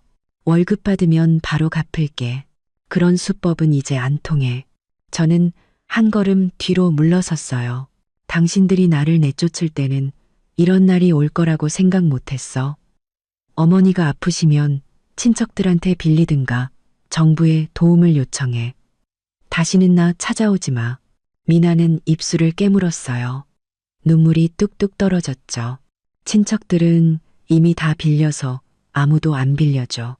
새언니, 제발 부탁이야. 안 빌려줘. 저는 계산한 물건을 손님에게 건네며 말했어요. 가, 내일 방해하지 말고. 미나는 그 자리에서 한참을 저를 보다가 결국 눈물을 훔치고 천천히 돌아섰어요. 그녀의 앙상한 뒷모습을 보며 저는 한숨을 쉬었어요. 스스로 선택한 길이었으니 그 고통도 스스로 감당해야겠죠. 시간이 좀 더 흘러 저는 아주머니에게서 들었어요. 김영자 여사님이 시골 생활에 적응하지 못하고 다시 도시로 돌아와 미나와 함께 아주 작은 단칸방에서 살고 있다고 하더군요. 모녀가 매일 싸우면서 하루도 조용할 날이 없다고 했어요. 저는 그 말을 듣고 그저 옅은 미소만 지었어요. 그 모든 일은 이제 저와 아무 상관없는 일이었으니까요. 민준의 가족 일을 해결하고 저는 마음이 한결 가벼워졌어요. 마트에서 일하며 돈을 좀 모으고 엄마와 상의해서 제 가게를 열기로 했죠. 무슨 가게를 열면 좋을까? 엄마가 소파에 앉아 뜨개질을 하며 물으셨어요. 꽃집을 열고 싶어요. 저는 말했어요. 어릴 때부터 꽃을 좋아했고 꽃집은 마음 편히 일할 수 있을 것 같아요. 그래, 좋네. 엄마가 고개를 끄덕이셨어요. 네가 좋으면 됐지. 돈이 부족하면 내가 모아둔 거 보태줄게. 아니에요, 엄마. 저는 웃으며 말했어요. 제가 모은 돈으로 충분할 것 같아요. 부족하면 그때 빌릴게요. 말이 나오자마자 저는 바로 실행에 옮겼어요. 마트 일을 그만두고 가게 자리를 알아봤죠. 일주일 정도 돌아다닌 끝에 번화가의 작지만 위치가 좋은 가게를 찾았어요. 이어서 인테리어, 물건 구매, 사업자 등록까지 정신없이 바빴죠. 엄마는 매일 오셔서 청소를 도와주시고 꽃을 다듬어 주시며 저보다 더 열심히 쉬었어요. 한 달쯤 후 제 꽃집이 드디어 문을 열었어요. 가게 이름은 민지꽃집. 엄마가 지어주셨죠. 간단하고 기억하기 쉽다고요. 개업날 많은 친척과 친구들이 와서 축하해 주었어요. 가게 안에 형형색색 꽃들과 은은한 꽃향기를 맡으며 저는 마음이 뿌듯했죠. 이게 바로 제가 원하던 삶이었어요. 꽃집 장사는 꽤 잘 됐어요. 매일 많은 손님들이 찾아왔고 저는 꽃꽂이를 하고 꽃을 팔며 충실하고 행복한 하루하루를 보냈죠. 엄마도 매일 가게에 오셔서 저를 도와주시거나 손님들과 담소를 나누셨어요. 어느 날 제가 가게에서 장미를 다듬고 있는데 문득 익숙한 모습이 가게 앞을 지나가는 걸 봤어요. 김영자 여사님이었죠. 그녀는 장바구니를 들고 머리는 희끗희끗하고 등은 굽어 있었어요. 예전에 그 기세등등하던 모습과는 딴판이었죠. 그녀도 저를 본 것 같았어요. 황급히 고개를 숙이고 걸음을 재촉해 지나갔죠. 얼마 지나지 않아 미나도 가게 앞을 지나갔어요. 그녀는 색이 바랜 작업복을 입고 얼굴에는 피로가 가득했죠. 제 가게의 꽃들을 보더니 잠시 멍하니 서 있다가 이내 서둘러 자리를 떴어요. 저는 그들의 뒷모습을 보며 아무런 감정도 느끼지 못했어요. 저는 알았죠. 우리는 이제 완전히 다른 세상에 살고 있다는 걸요. 반년이 더 지나 제 꽃집은 점점 더 번창했어요. 저는 아르바이트생도 한 명 고용했죠. 그리고 모은 돈으로 도시에 작은 아파트를 하나 샀어요. 크지는 않았지만 엄마와 제가 살기에는 충분했죠. 이사하는 날, 엄마가 베란다에 서서 바깥 풍경을 보며 입이 귀에 걸릴 듯이 웃으셨어요. 민지야, 봐. 우리 지금 사는 게 얼마나 좋니? 네, 엄마. 저는 다가가 엄마의 어깨를 감쌌어요. 역시 엄마가 현명하셨어요. 만약 그때 제가 그 사람들이랑 싸웠으면 지금도 그 진흙탕에서 허우적거리고 있었을 거예요. 엄마가 제 손을 토닥이며 말씀하셨어요. 이 바보야, 길은 스스로 걸어나가는 거야. 지난 일은 다 잊고 앞으로 잘 살면 돼. 햇살이 창문을 통해 들어와 우리를 따뜻하게 비추었어요. 저는 집안의 화사한 꽃들과 은은한 꽃향기를 맡으며 희망으로 가득 찼죠. 저는 알았어요. 제 새로운 인생은 이제 막 시작되었다는 걸요.